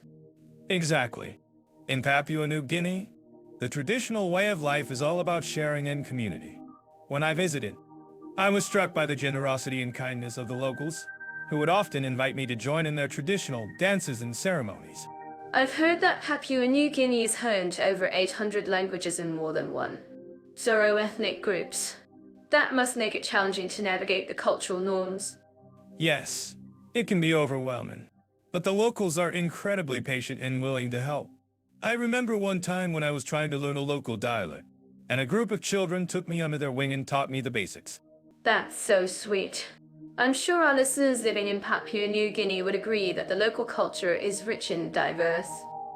Absolutely, and I think that's what makes it so special. In Monaco, on the other hand, the culture is more formal, but the people are still incredibly friendly and welcoming. That's true. Monaco has a reputation for being one of the most welcoming countries in the world. I'm curious, Leah, have you ever tried any of the local specialties in Monaco? Like saucissier or pan bagnat? Oh, yes. I've had my fair share of saucier and pan bagnat. And let me tell you, the locals are very proud of their cuisine. They even have a saying, I am one Gasque without a good meal is like a day without sunshine. That's beautiful. I'm sure our listeners would love to try some of the local specialties. If you think this is wrong, please let us know in the comments. I think it's great that the locals take pride in their cuisine. In Papua New Guinea, I was struck by the variety of local dishes, from saxake to muma. Saxake? I've never heard of that before. Can you tell us more about it? Ah, yes. Saxake is a traditional dish made from taro leaves and meat or fish. It's a staple in many parts of Papua New Guinea. Well, that sounds delicious. I'm sure our listeners would love to try some saxake. In Monaco, I've been told that the locals are very proud of their history and culture. Yes, that's true. Monaco has a rich history, and the locals are very proud of their heritage. They even have a museum dedicated to the history of the Grimaldi family. I've heard that the museum is a must-visit for anyone interested in history and culture. In Papua New Guinea, I was struck by the traditional music and dance. Ah, yes. The traditional music and dance in Papua New Guinea are incredible. I even got to participate in a traditional dance ceremony, which was an unforgettable experience. That's amazing. I'm sure our listeners would love to experience something like that. If you have any tips or recommendations for our listeners, please share them in the comments. I think it's great that the locals are so open to sharing their culture with visitors. In Monaco, I was struck by the cosmopolitan atmosphere, with people from all over the world living and working together. That's true. Monaco is a melting pot of cultures, and the locals are very welcoming to newcomers. I'm curious, Leo, have you ever tried to learn a local dialect in Monaco? Ah, yes. I tried to learn some basic French, but I'm afraid I was terrible at it. The locals were very patient with me. Though, it's kind of like I can counter that, and help me to improve my language skills. That's great. I'm sure our listeners would love to learn some basic French. In Papua New Guinea, I was struck by the traditional crafts and art. Ah, yes. The traditional crafts and art in Papua New Guinea are incredible. I even got to see some traditional wood carvings, which were really beautiful. Wow, that sounds amazing. I'm sure our listeners would love to see some traditional crafts and art. If you think this is a great way to experience the local culture, please let us know in the comments. I think it's a great way to experience the local culture, and I would recommend it to anyone visiting Papua New Guinea. That's great advice. Leo, I think we've covered a lot of ground in this topic, but I'm sure our listeners would love to hear more about hospitality and attitudes towards foreigners in Monaco and Papua New Guinea. Absolutely. I think it's a fascinating topic, and there's always more to learn about the local culture and customs. If we have to choose between Monaco and Papua New Guinea for the best internet infrastructure, Monaco would probably win, right? I mean, have you seen their fiber optic cables? They're like a digital highway system. Well, Mira, you're right about Monaco's infrastructure. But let's not forget that Papua New Guinea has made significant strides in recent years. In fact, they've implemented a national broadband plan to improve connectivity across the country. Oh, really? I didn't know that. Even in rural areas, they're working to bring internet to the people. That's amazing. I'm curious. Leo, have you heard anything about the challenges they're facing in implementing this plan? Yes, I have. From what I understand, the biggest challenge is the vast geography of the country. Papua New Guinea is a large and mountainous country, making it difficult to establish a reliable and widespread internet network. I can imagine. It's like trying to connect a bunch of islands with a string of fiber optic cables. But I'm sure they'll get there eventually. In the meantime, Monaco's internet infrastructure is still pretty impressive. I mean, have you seen their 5G network? Ah, yes, Monaco's 5G network is indeed one of the best in the world. But let's not forget that Papua New Guinea is also investing in 5G technology. In fact, they're working with international partners to establish a regional 5G network. Well, that's great to hear. I'm sure it's not easy to navigate the complexities of digital infrastructure, but it's clear that both countries are committed to improving their internet connectivity. Absolutely. And it's not just about the technology itself, but also about the digital literacy and skills of the people.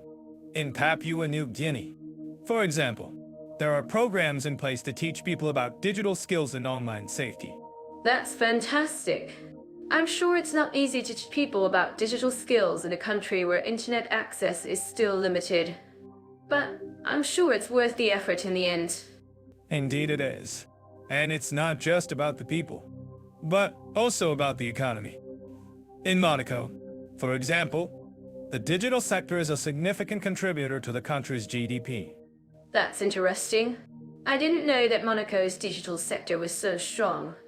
I'm sure it's not just about the technology itself, but also about the innovation and entrepreneurship that comes with it.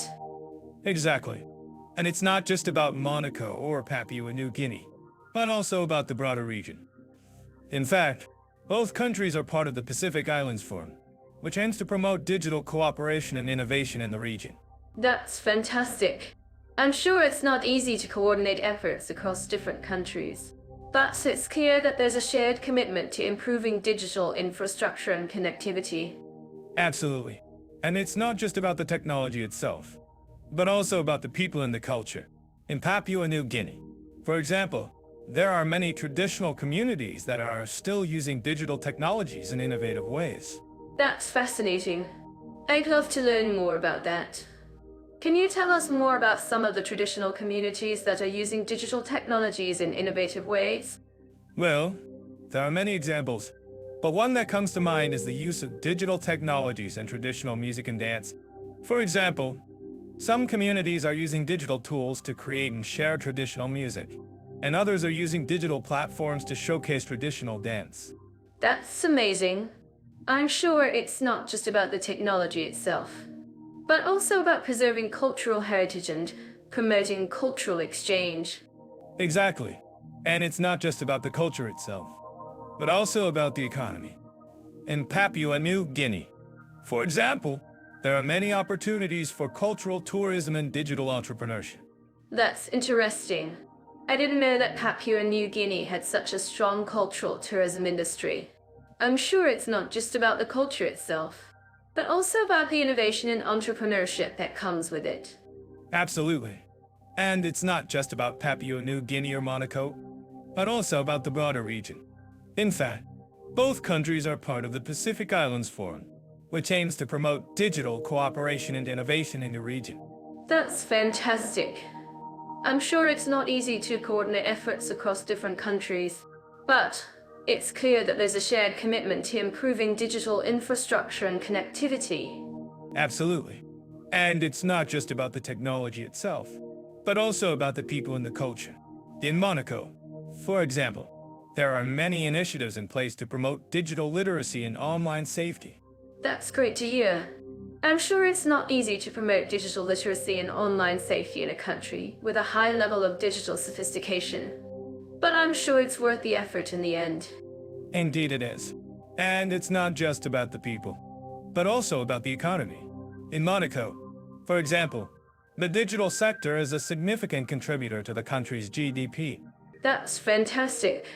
I'm sure it's not just about the technology itself, but also about the innovation and entrepreneurship that comes with it. Exactly. And it's not just about Monaco or Papua New Guinea, but also about the broader region. In fact, both countries are part of the Pacific Islands Forum, which aims to promote digital cooperation and innovation in the region. That's interesting. I didn't know that both countries were part of the Pacific Islands Forum. I'm sure it's not just about the technology itself, but also about the innovation and entrepreneurship that comes with it. Absolutely. And it's not just about the people, but also about the culture. In Papua New Guinea, for example, there are many traditional communities that are still using digital technologies in innovative ways. That's fantastic. I'm sure it's not just about the technology itself, but also about preserving cultural heritage and promoting cultural exchange. Exactly. And it's not just about the culture itself, but also about the economy. In Papua New Guinea, for example, there are many opportunities for cultural tourism and digital entrepreneurship. That's interesting. I didn't know that Papua New Guinea had such a strong cultural tourism industry. I'm sure it's not just about the culture itself, but also about the innovation and entrepreneurship that comes. I'm telling you, Leo, Monaco's shopping scene is like a treasure hunt in a miniature country. You've got your high-end boutiques, your luxury watches, and your fancy jewelry stores all crammed into this tiny space. But, Mira, don't forget about the prices. You can buy a Rolex in Monaco, but you'll be paying for the view of the Mediterranean, not just the watch itself. That's true. But you can also find some amazing deals on high-end designer clothing and shoes if you know where to look. I mean, I've seen some incredible sales on designer handbags that would make your wallet weep with joy. I'm sure that's a common reaction. But seriously, Mira, have you ever tried shopping in Monaco? It's like they're trying to extract every last euro from your wallet with their prices. Well, I think that's just part of the Monaco experience. You've got to be prepared to shell out some serious cash if you want to shop like royalty. But hey, if you're looking for a unique shopping experience, Monaco's got it in spades. I suppose that's true. But what about Papua New Guinea? I've heard that shopping in Port Moresby is a real adventure. Oh, yes. Papua New Guinea has a totally different shopping scene altogether. You've got your traditional markets selling local handicrafts and artifacts. And then you've got your modern shopping centers with all the international brands. That sounds like a fascinating contrast. And I'm sure the prices are much more reasonable than in Monaco. That's an understatement. Leo, you can find some amazing deals on local handicrafts and souvenirs if you're willing to haggle a bit. And the best part is, you're supporting local artisans and businesses. I love that. And I'm sure our listeners would agree that supporting local economies is a great way to experience the culture of a country. Exactly. And speaking of local economies, have you heard about the traditional markets in Port Moresby? They're like a treasure trove of local handicrafts and artifacts. Really? I'd love to hear more about that. What kind of things can you find in these markets? Well, you can find everything from traditional clothing and jewelry to wooden carvings and tribal masks. And the best part is, you can haggle with the vendors to get a good price. I love haggling. It's like a game, right? Exactly. And it's a great way to experience the local culture and interact with the vendors. I'm sure our listeners would agree that haggling is a fun and exciting part of the shopping experience. And it's a great way to get a good deal on some amazing local handicrafts. Absolutely. And if you're looking for a unique shopping experience, Papua New Guinea's traditional markets are definitely worth checking out. I think we've covered a lot of ground in terms of shopping opportunities and price-performance balance in Monaco and Papua New Guinea. But I'm sure our listeners have some questions and comments. Of course. Leah, we'd love to hear from you.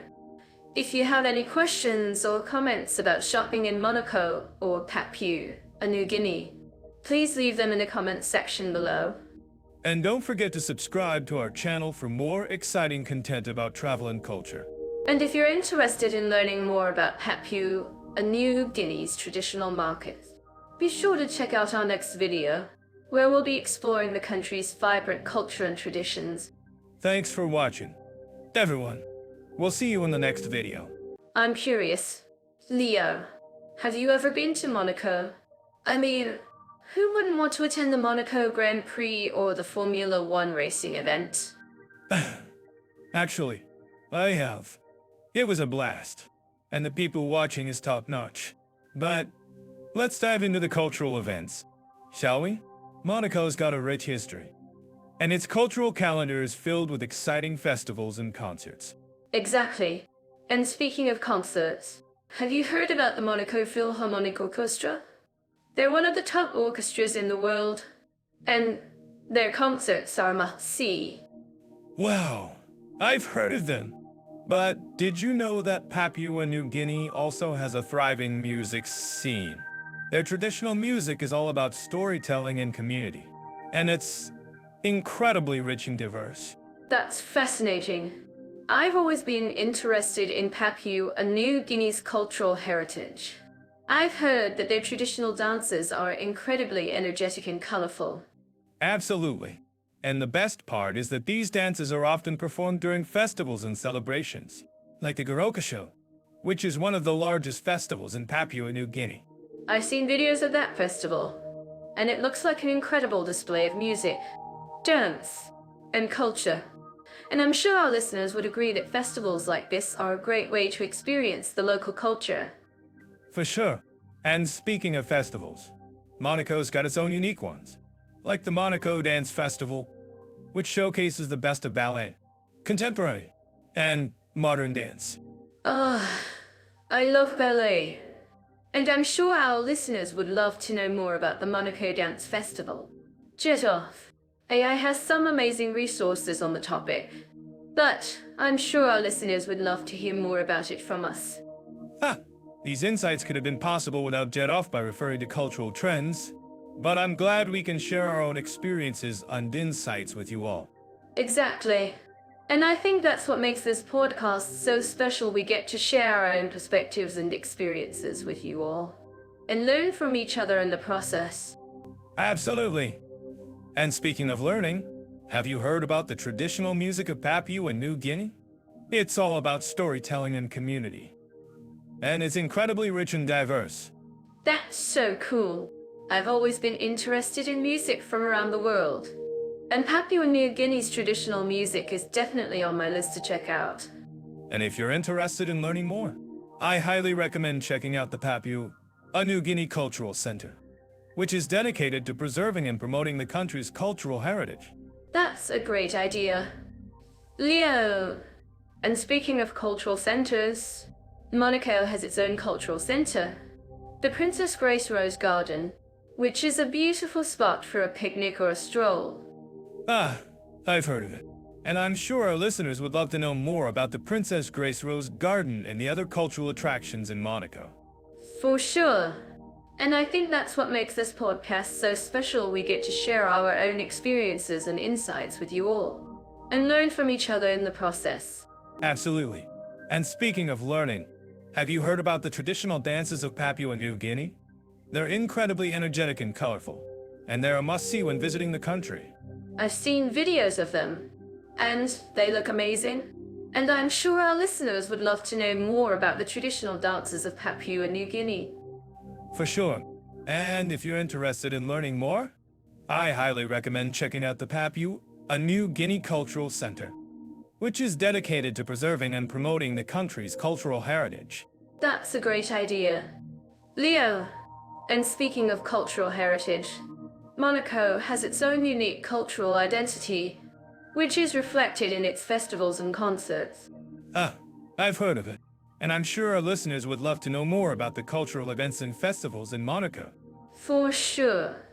And I think that's what makes this podcast so special. We get to share our own experiences and insights with you all, and learn from each other in the process. Absolutely.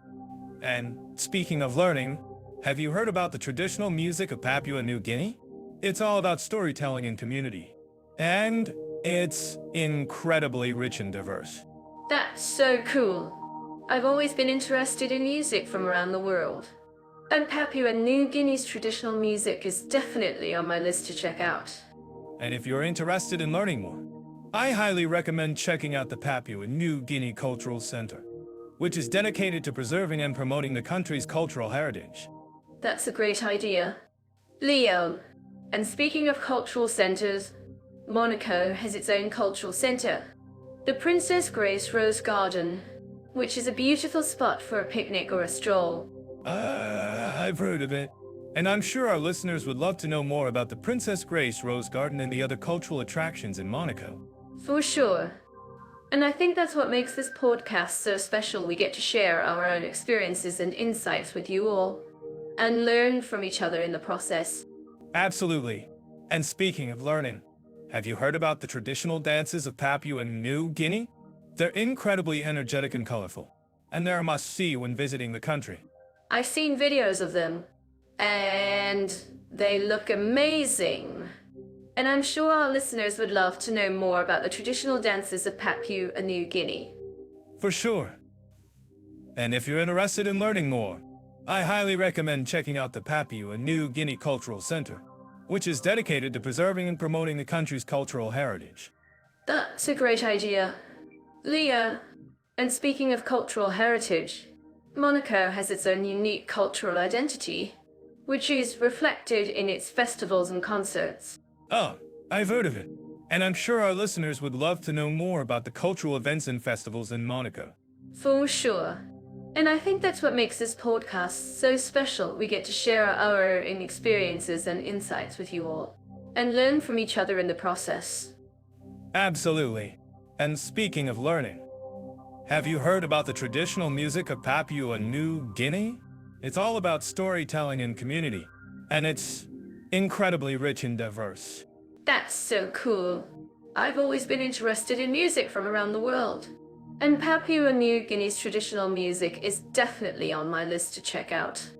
And if you're interested in learning more, I highly recommend checking out the Papua New Guinea Cultural Center, which is dedicated to preserving and promoting the country's cultural heritage. That's a great idea. Leah, and speaking of cultural centers, Monaco has its own cultural center, the Princess Grace Rose Garden, which is a beautiful spot for a picnic or a stroll. Let's talk about learning the local language in Monaco. It's not a difficult task, considering the country's small size and tourist-friendly environment. Many residents speak English, especially in the service industry, so you can easily get by without speaking French. That's true. But what about the locals who don't speak English? I've heard that some M1 Gascues can be quite proud of their French heritage and might not be as willing to communicate in English. So, it's still important to learn some basic French to show respect. I see what you mean. But Monaco's been a melting pot of cultures for centuries. So many people have learned to adapt and communicate in multiple languages. And let's be honest, who wouldn't want to learn a little French and indulge in some delicious croissants sans escargots?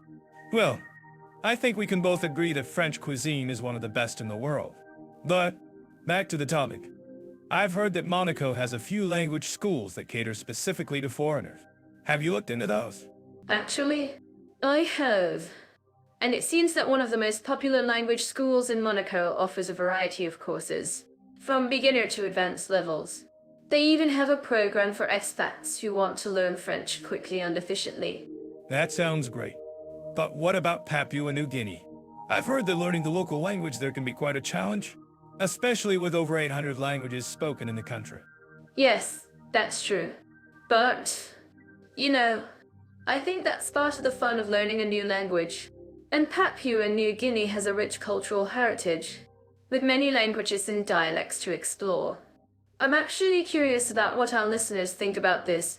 Have any of you tried learning a new language in Papua New Guinea? Well, I think I'd rather stick to Monaco's French.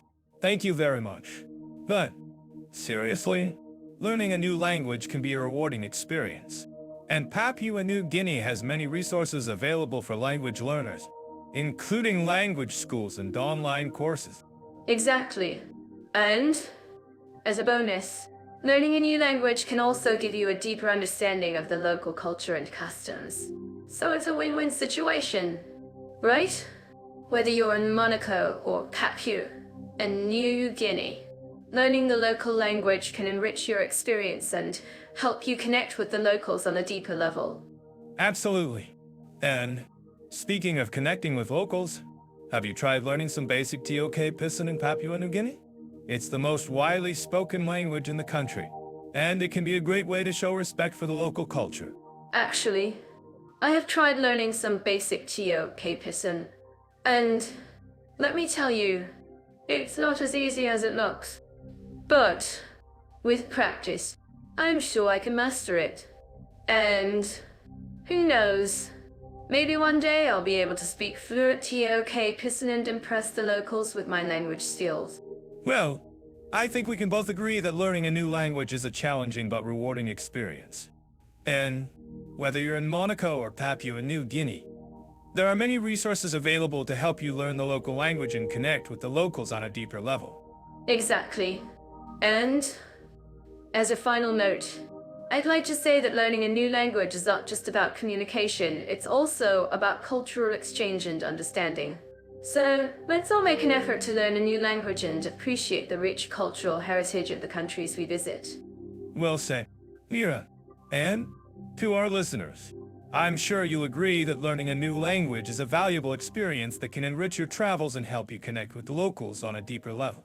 Thanks for tuning in, and we'll see you in the next episode. So, let's talk about safety and comfort for women travelers in Monaco. I've always thought of Monaco as a super glamorous destination. But what about the reality for women?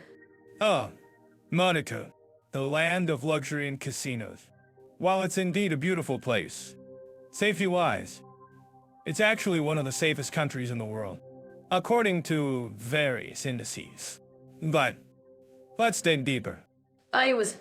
What about harassment or street harassment? Does Monaco have a problem with that? Actually, Monaco has strict laws against harassment, and the police are quite proactive in enforcing them. Women can feel relatively safe walking around the city, even late at night. That's great to hear. But what about cultural attitudes towards women? I've heard some countries have quite traditional views. Yes. Monaco has a very progressive attitude towards women's rights. Women are highly respected and valued in the society, and the country has a strong focus on gender equality. Wow, that's impressive. I'm curious, how does Monaco's infrastructure support women's safety?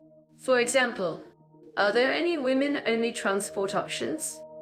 Actually, Monaco has an excellent public transportation system, and women can feel safe using it.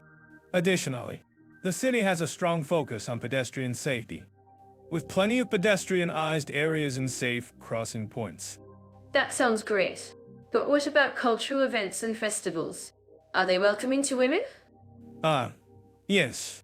Monaco has a vibrant cultural scene, and women are actively involved in many of the festivals and events.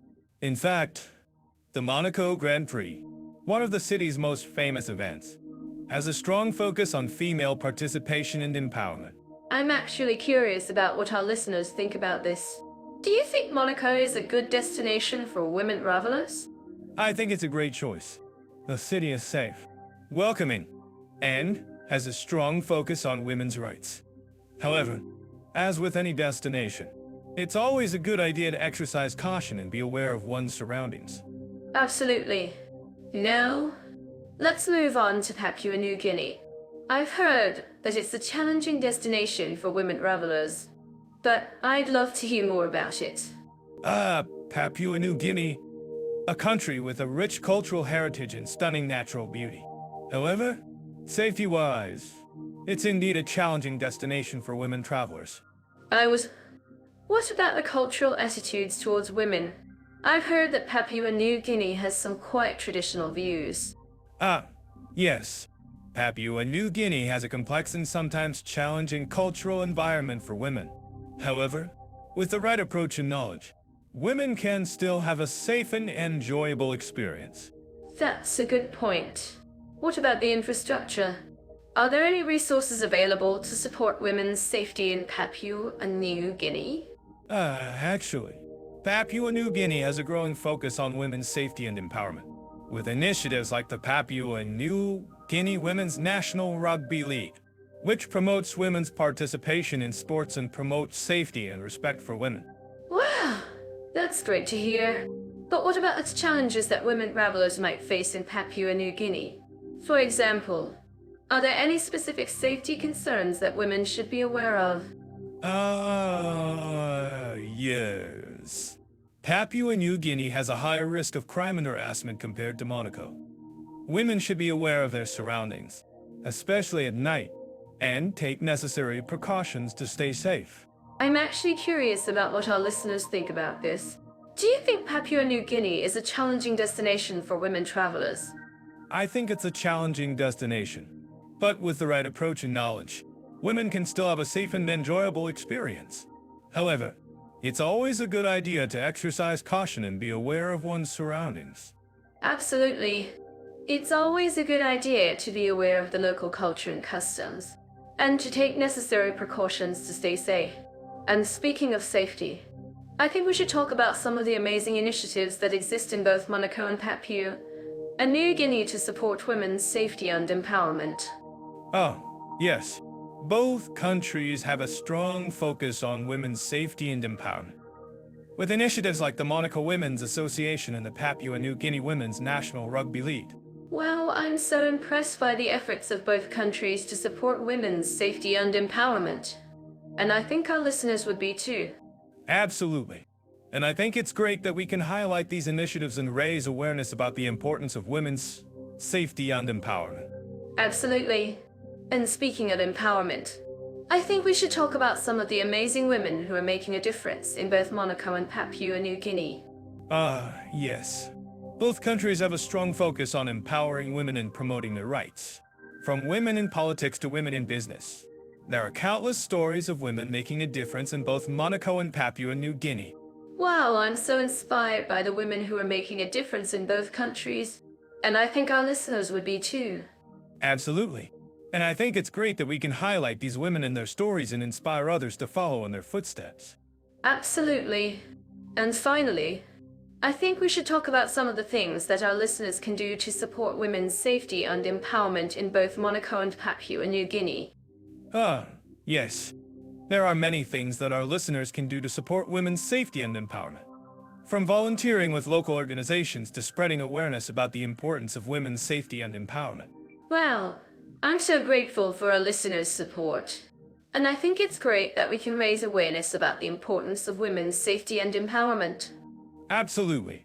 And I think it's great that we can highlight the amazing initiatives and women who are making a difference in both Monaco and Papua New Guinea. Dive into the world of legal systems, individual rights, and freedoms. We're comparing Monaco and Papua New Guinea, two countries with vastly different legal frameworks. I'm curious, Leo, how do you think Monaco's constitutional monarchy fits into this picture? Monaco is a special case. Mia, it's a constitutional monarchy with a unique blend of French and Italian influences. But let's be real, it's also a tax haven. And that's where things get interesting. I'm sure our listeners living in Monaco would agree that tax evasion is a serious issue there. Well, I'm certain that our listeners living in Monaco would agree with you, Leo. But, in all seriousness, Monaco's legal system is designed to protect its citizens' rights and freedoms. They have a strong tradition of upholding human rights, and their courts are known for their independence. That's true. But have you seen the way they handle tax disputes? It's like they're trying to hide something. And let's not forget, Papua New Guinea has its own unique set of challenges when it comes to individual rights and freedoms. I mean, they're still dealing with the aftermath of colonialism, and their legal system is still evolving. Exactly, Leo. And that's why it's so important to understand the historical context of their legal system. But I have to say, Papua New Guinea's emphasis on customary law is fascinating. It's a way of recognizing and respecting the traditional rights and practices of indigenous communities. Yeah, but it's also a double-edged sword. On the one hand, it's great that they're acknowledging the importance of customary law. But, on the other hand, it can be used to justify human rights abuses. I mean, what happens when customary law conflicts with modern human rights standards? That's a great point, Leo. And it's a question that our listeners might be wondering about as well. If you think this is wrong, please let us know in the comments. But, in any case, Papua New Guinea's legal system is a complex and multifaceted beast. It's not just about customary law, but also about modern human rights standards. Absolutely. And that's where Monaco comes in. They have a more developed human rights framework, but it's also more restrictive in some ways. I mean, have you seen their laws on freedom of speech? It's like they're trying to stifle any kind of dissent.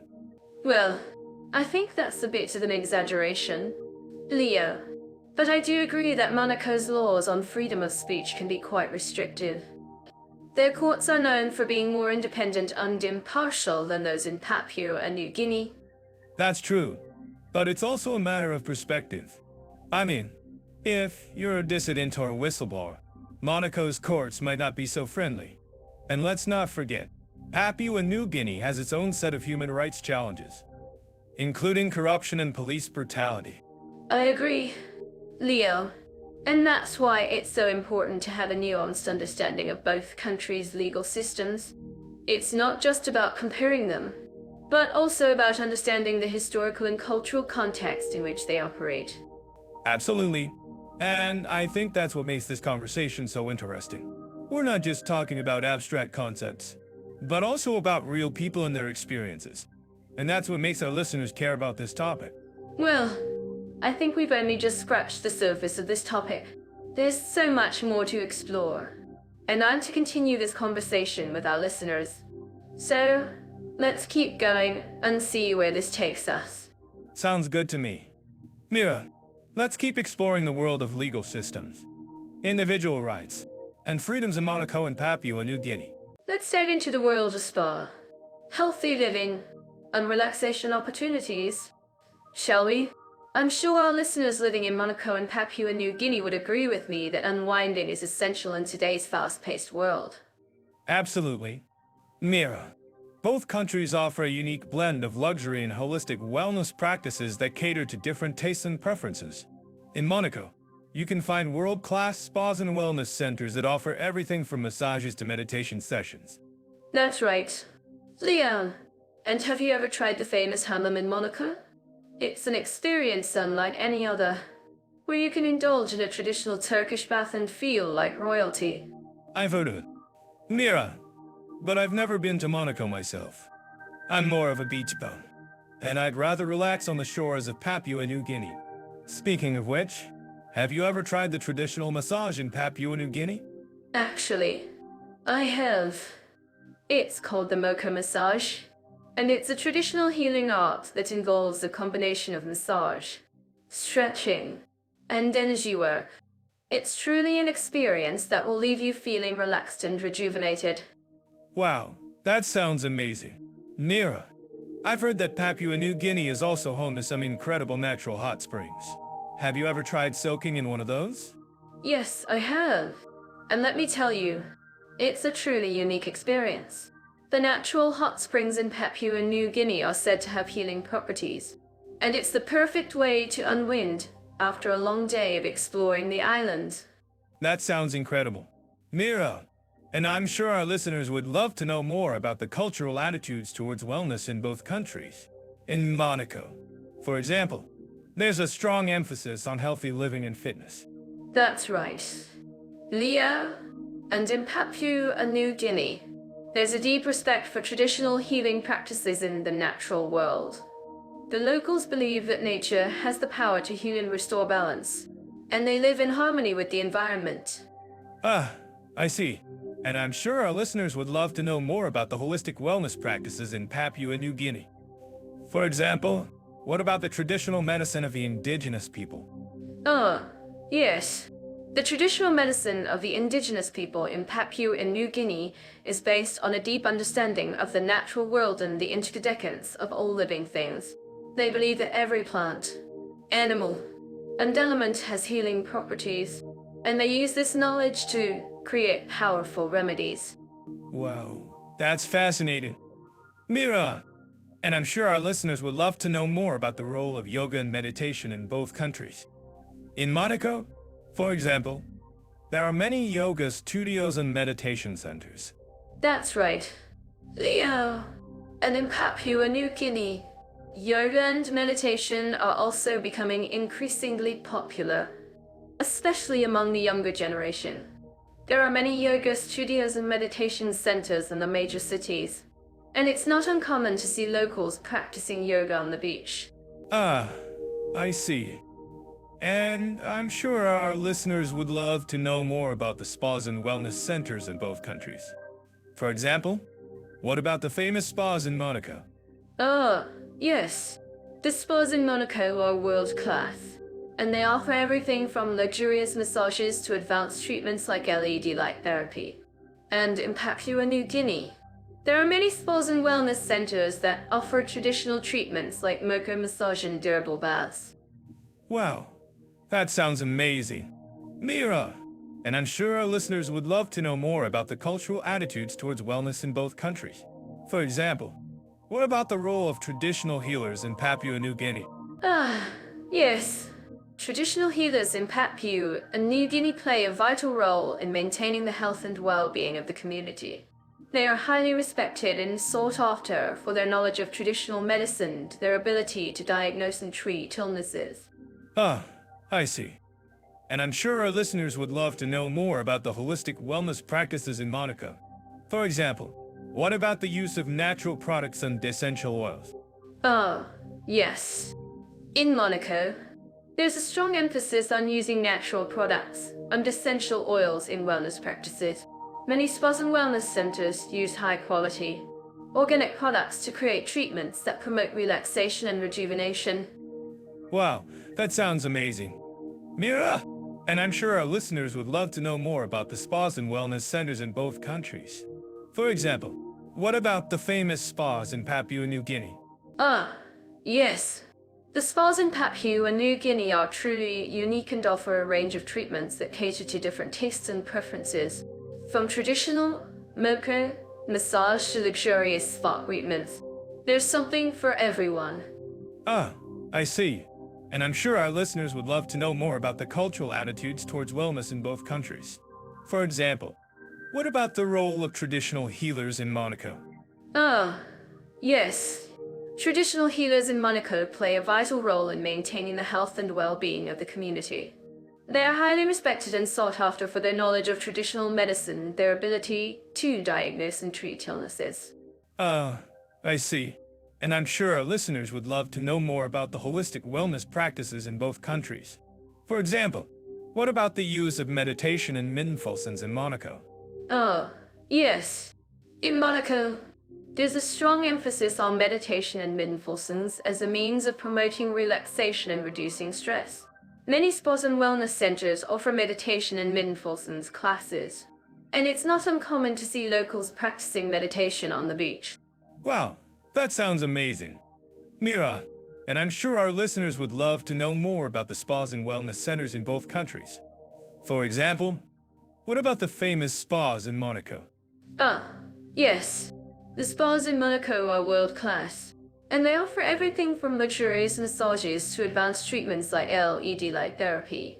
And in Papua New Guinea, there are many spas and wellness centers that offer traditional treatments like mocha massage and durable baths. I see. And I'm sure our listeners would love to know more about the cultural attitudes towards wellness in both countries. For example, what about the role of traditional healers in Papua New Guinea? Ah, yes.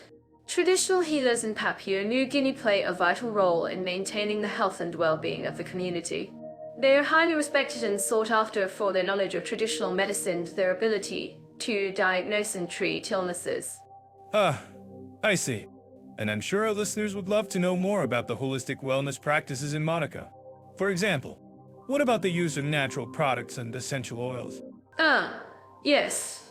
In Monaco, there's a strong emphasis on using natural products and essential oils in wellness practices. Many spas and wellness centers use high-quality, organic products to create treatments that promote relaxation and rejuvenation. Wow, that sounds amazing. When it comes to spiritual needs, Monaco has a unique approach, blending Catholicism with a touch of international flair. The Prince's Palace has a beautiful chapel, and the Monaco Cathedral is a must-visit for its stunning architecture and peaceful atmosphere. Ah, yes. And don't forget about the beautiful Russian Orthodox Church of St. Nicholas, which adds a fascinating layer of cultural diversity to the mix. It's not every day you find a church with a stunning gold domed roof in the heart of a tiny principality. I love how Monaco's churches and chapels are not only places of worship but also works of art. The intricate details and ornate decorations are a testament to the country's rich history and cultural heritage. And let's not forget about the community aspect of spirituality in Monaco. The country has a strong tradition of charity work and volunteerism. with many organizations and initiatives dedicated to supporting those in need. I'm curious. Leo, have you ever been to a charity event in Monaco? What was your experience like? Yes. I've had the pleasure of attending a few charity galas in Monaco. It's amazing to see the prince and his family getting involved and using their platform to make a difference. I'm sure our listeners living in Monaco would agree that the country's commitment to charity work is truly inspiring.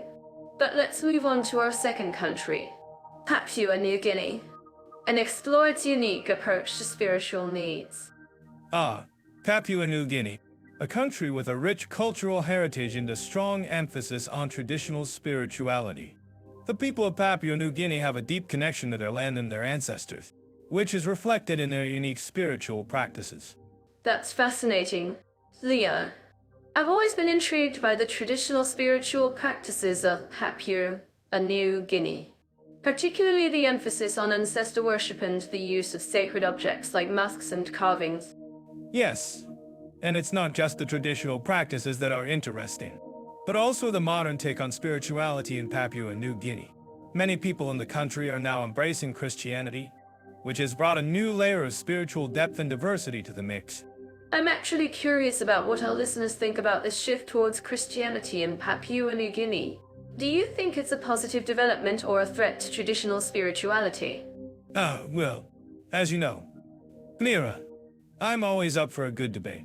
But seriously, I think it's a complex issue, and there are valid arguments on both sides. But what's clear is that the people of Papua New Guinea are not afraid to adapt and evolve their spiritual practices to suit their changing needs. That's so true. Leo, and it's a great reminder that spirituality is not a fixed or rigid concept, but rather a dynamic and evolving aspect of human culture. Exactly, Mira. And speaking of evolution, I've always been fascinated by the way that spirituality can be expressed through art and music. In Papua New Guinea, you have some amazing traditional music and dance, which is deeply rooted in spiritual practice. I love that, Leo, and I think it's a great way to connect with our listeners who are interested in exploring the spiritual side of Papua New Guinea. Perhaps we can feature some traditional music and dance in our next episode?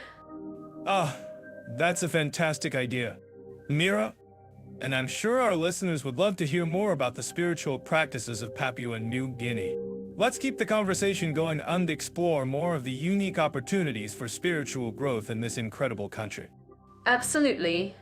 Leo, and before we wrap up, I'd like to ask our listeners if you have any favorite spiritual practices or traditions from Papua New Guinea. Please share them with us in the comments below. We'd love to hear your stories and experiences. And don't forget to tune into our next episode, where we'll be exploring more of the fascinating spiritual practices of Papua New Guinea. Until then, stay spiritual and keep exploring. I'm curious. Leo, have you ever been to Monaco? I've heard it's a tiny principality with a huge heart. Actually, I was there once, Mira, and I was by how much it's changed. From the phone racing to the casinos, it's a hub for the wealthy, but the people are lovely. That's great to hear. I've been about Monaco's social equality and respect for minorities. It's a country with a strong focus on inclusivity, especially for the LGBTQ community. Yes. I recall reading about Monaco's efforts to promote diversity.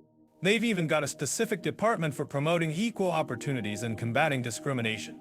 Exactly. And I think that's really impressive. But, as we all know, Monaco is a bit of a bubble. It's not representative of the broader world. What about Papua New Guinea? Leo, have you heard about their cultural celebrations? Oh, yes. Papua New Guinea is known for its incredible cultural diversity. With over 800 languages spoken, it's a melting pot of traditions and customs. I've heard the Hirimoel festival is a real spectacle. That sounds amazing. I've been looking into Papua New Guinea's social equality and respect for minorities, and it's clear that they face significant challenges. The country has a history of tribal conflicts and a lack of representation for marginalized groups. Yes, it's a complex issue, But what's interesting is that Papua New Guinea has made strides in recent years to promote social harmony and respect for minorities. The government has implemented programs to promote intertribal dialogue and reconciliation. That's really promising. And I think it's great that we're highlighting both Monaco and Papua New Guinea as examples of countries working towards social equality and respect for minorities. I'm curious. Leo, what do you think is the key to promoting social harmony in a country like Papua New Guinea? That's a tough question. But I think it's all about education and awareness. If people understand and respect each other's differences, it's easier to build a more inclusive society. I agree. And I think that's especially important in a country like Papua New Guinea, where there are so many different cultures and traditions. It's not just about promoting social equality, but also about preserving cultural diversity. Exactly. And I think Monaco can learn from Papua New Guinea's approach to cultural diversity. Monaco may be a small country, but it's got a big impact when it comes to promoting inclusivity. That's a great point. And I think our listeners would agree with us on that. If you're living in Monaco, or if you visited the country, what are your thoughts on social equality and respect for minorities? Well, I think it's clear that Monaco has made a commitment to inclusivity, but I also think that there's still work to be done. Perhaps our listeners can share their own experiences and insights on social equality and respect for minorities in Monaco and Papua New Guinea. That's a great idea. Leo, and I think it's time for us to wrap up this topic. But before we go, let's take a quick look at some of the initiatives that both Monaco and Papua New Guinea have implemented to promote social equality and respect for minorities. Yes. That's a great idea. And I think it's clear that both countries are committed to promoting social harmony and respect for minorities. Perhaps our listeners can continue the conversation in the comments section.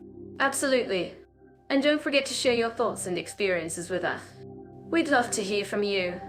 Tap into taxation for long-term immigrants in Monaco and Papua New Guinea. I'm curious. Leo, have you ever heard of the M1 Gas Use Social Security System? Yes. I think I've seen some posts about it online. From what I gather, it's a pretty comprehensive system that provides a range of benefits to residents. But tell me more. Mira, what's the deal with this system? Well, it's a mandatory system for all employees and self-employed individuals, and it's funded through payroll deductions.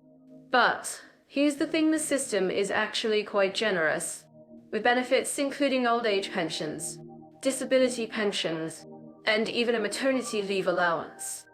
That sounds like a great deal for residents. I'm sure our listeners would love to know more about it. But, Mira, I have to ask, what about the tax rates? I've heard that Monaco is known for being a tax haven. But is that really the case? Yes. Monaco is indeed known for its low tax rates.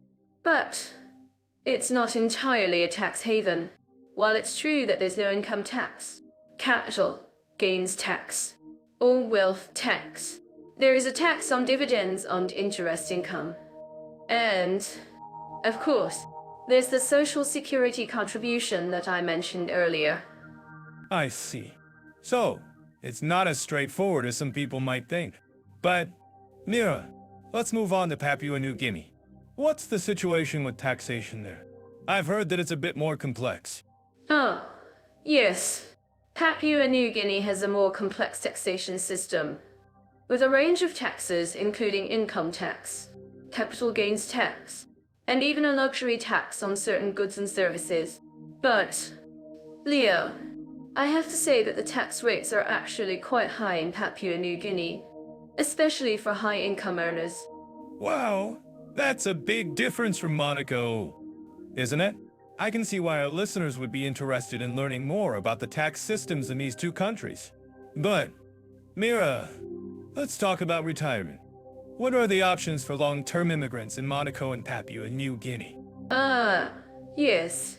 Retirement is a big topic for many of our listeners, I'm sure. In Monaco, there are a range of options for retirees, including a state pension, a private pension, and even a special golden visa program for retirees. That sounds like a great option for retirees. And Mira, what about Papua New Guinea? What are the options for retirees there? Yes. Papua New Guinea has a more limited range of options for retirees, but it's still possible to receive a state pension or a private pension. However, the pension system is not as well developed as it is in Monaco. I see. So, it's a bit more challenging for retirees in Papua New Guinea, but still possible. But, Mira, let's talk about social rights for long-term immigrants. What are the options in Monaco and Papua New Guinea? Yes. Social rights are an important topic for many of our listeners, I'm sure. In Monaco, long-term immigrants have access to a range of social rights, including healthcare, education, and even a special M1 Gasq identity card. That sounds like a great deal for long-term immigrants.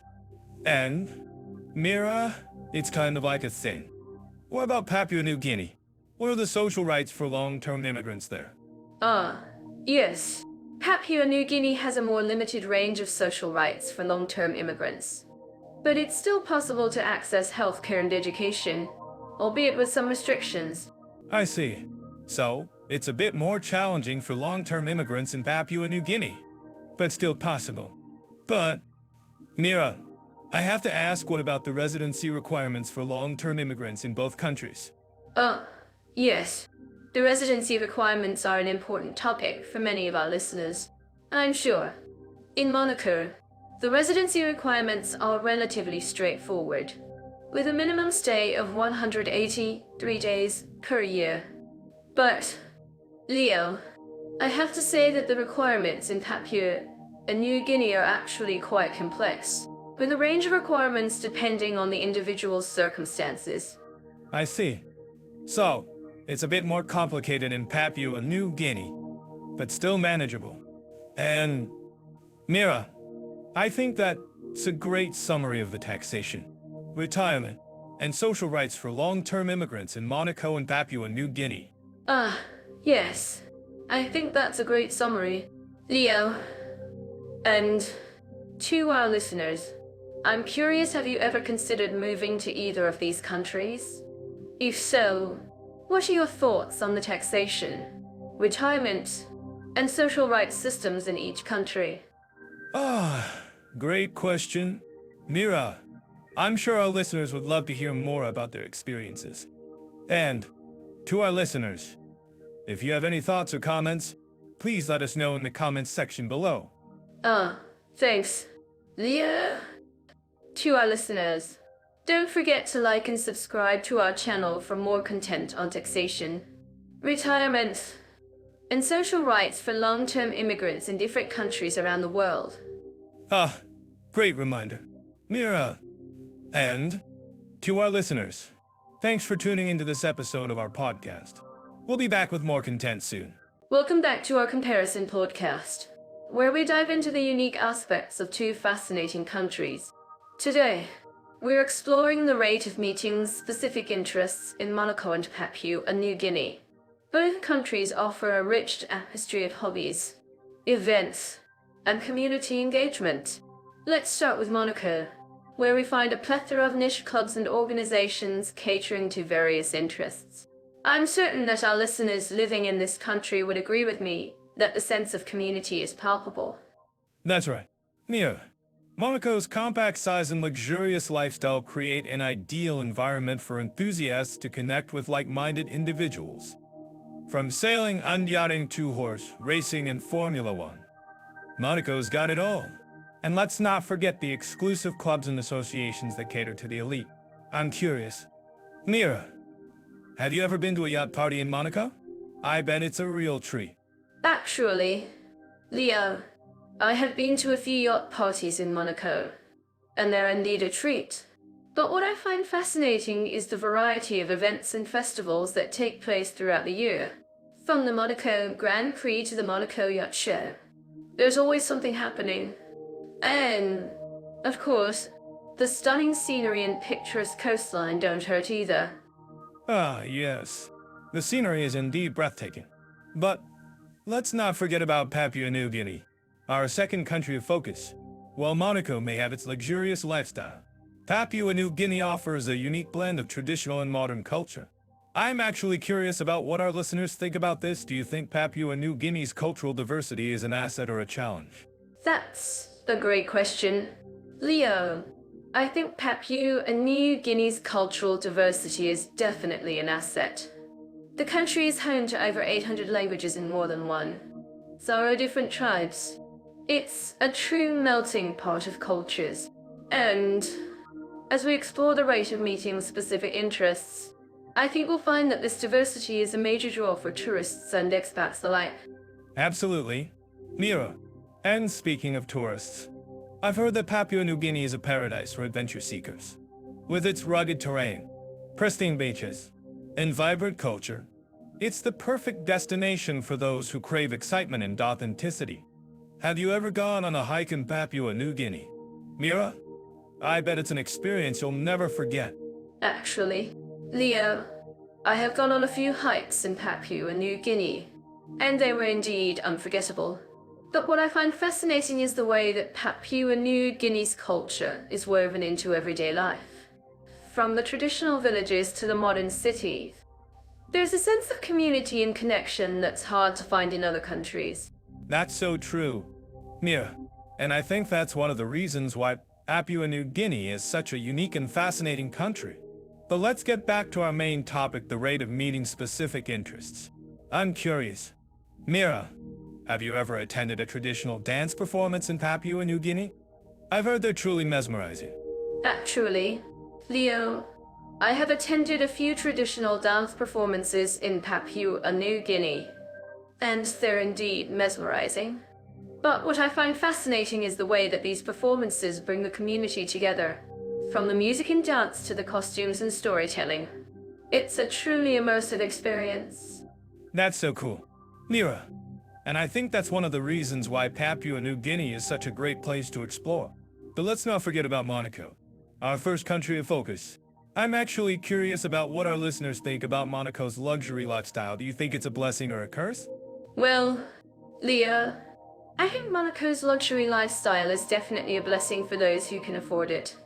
But for those who can't, it's a bit of a curse. I mean, who can afford to live in a country where the average price of a house is over €1,000,000? But, of course, that's a topic for another day. Yes. The cost of living in Monaco can be quite steep. But let's not forget about the benefits of living in a country with such a high standard of living. I'm actually curious about what our listeners think about this. Do you think the benefits outweigh the costs? That's a great question. Leo, I think the benefits of living in Monaco definitely outweigh the costs. From the stunning scenery to the luxurious lifestyle, it's a country that offers something for everyone.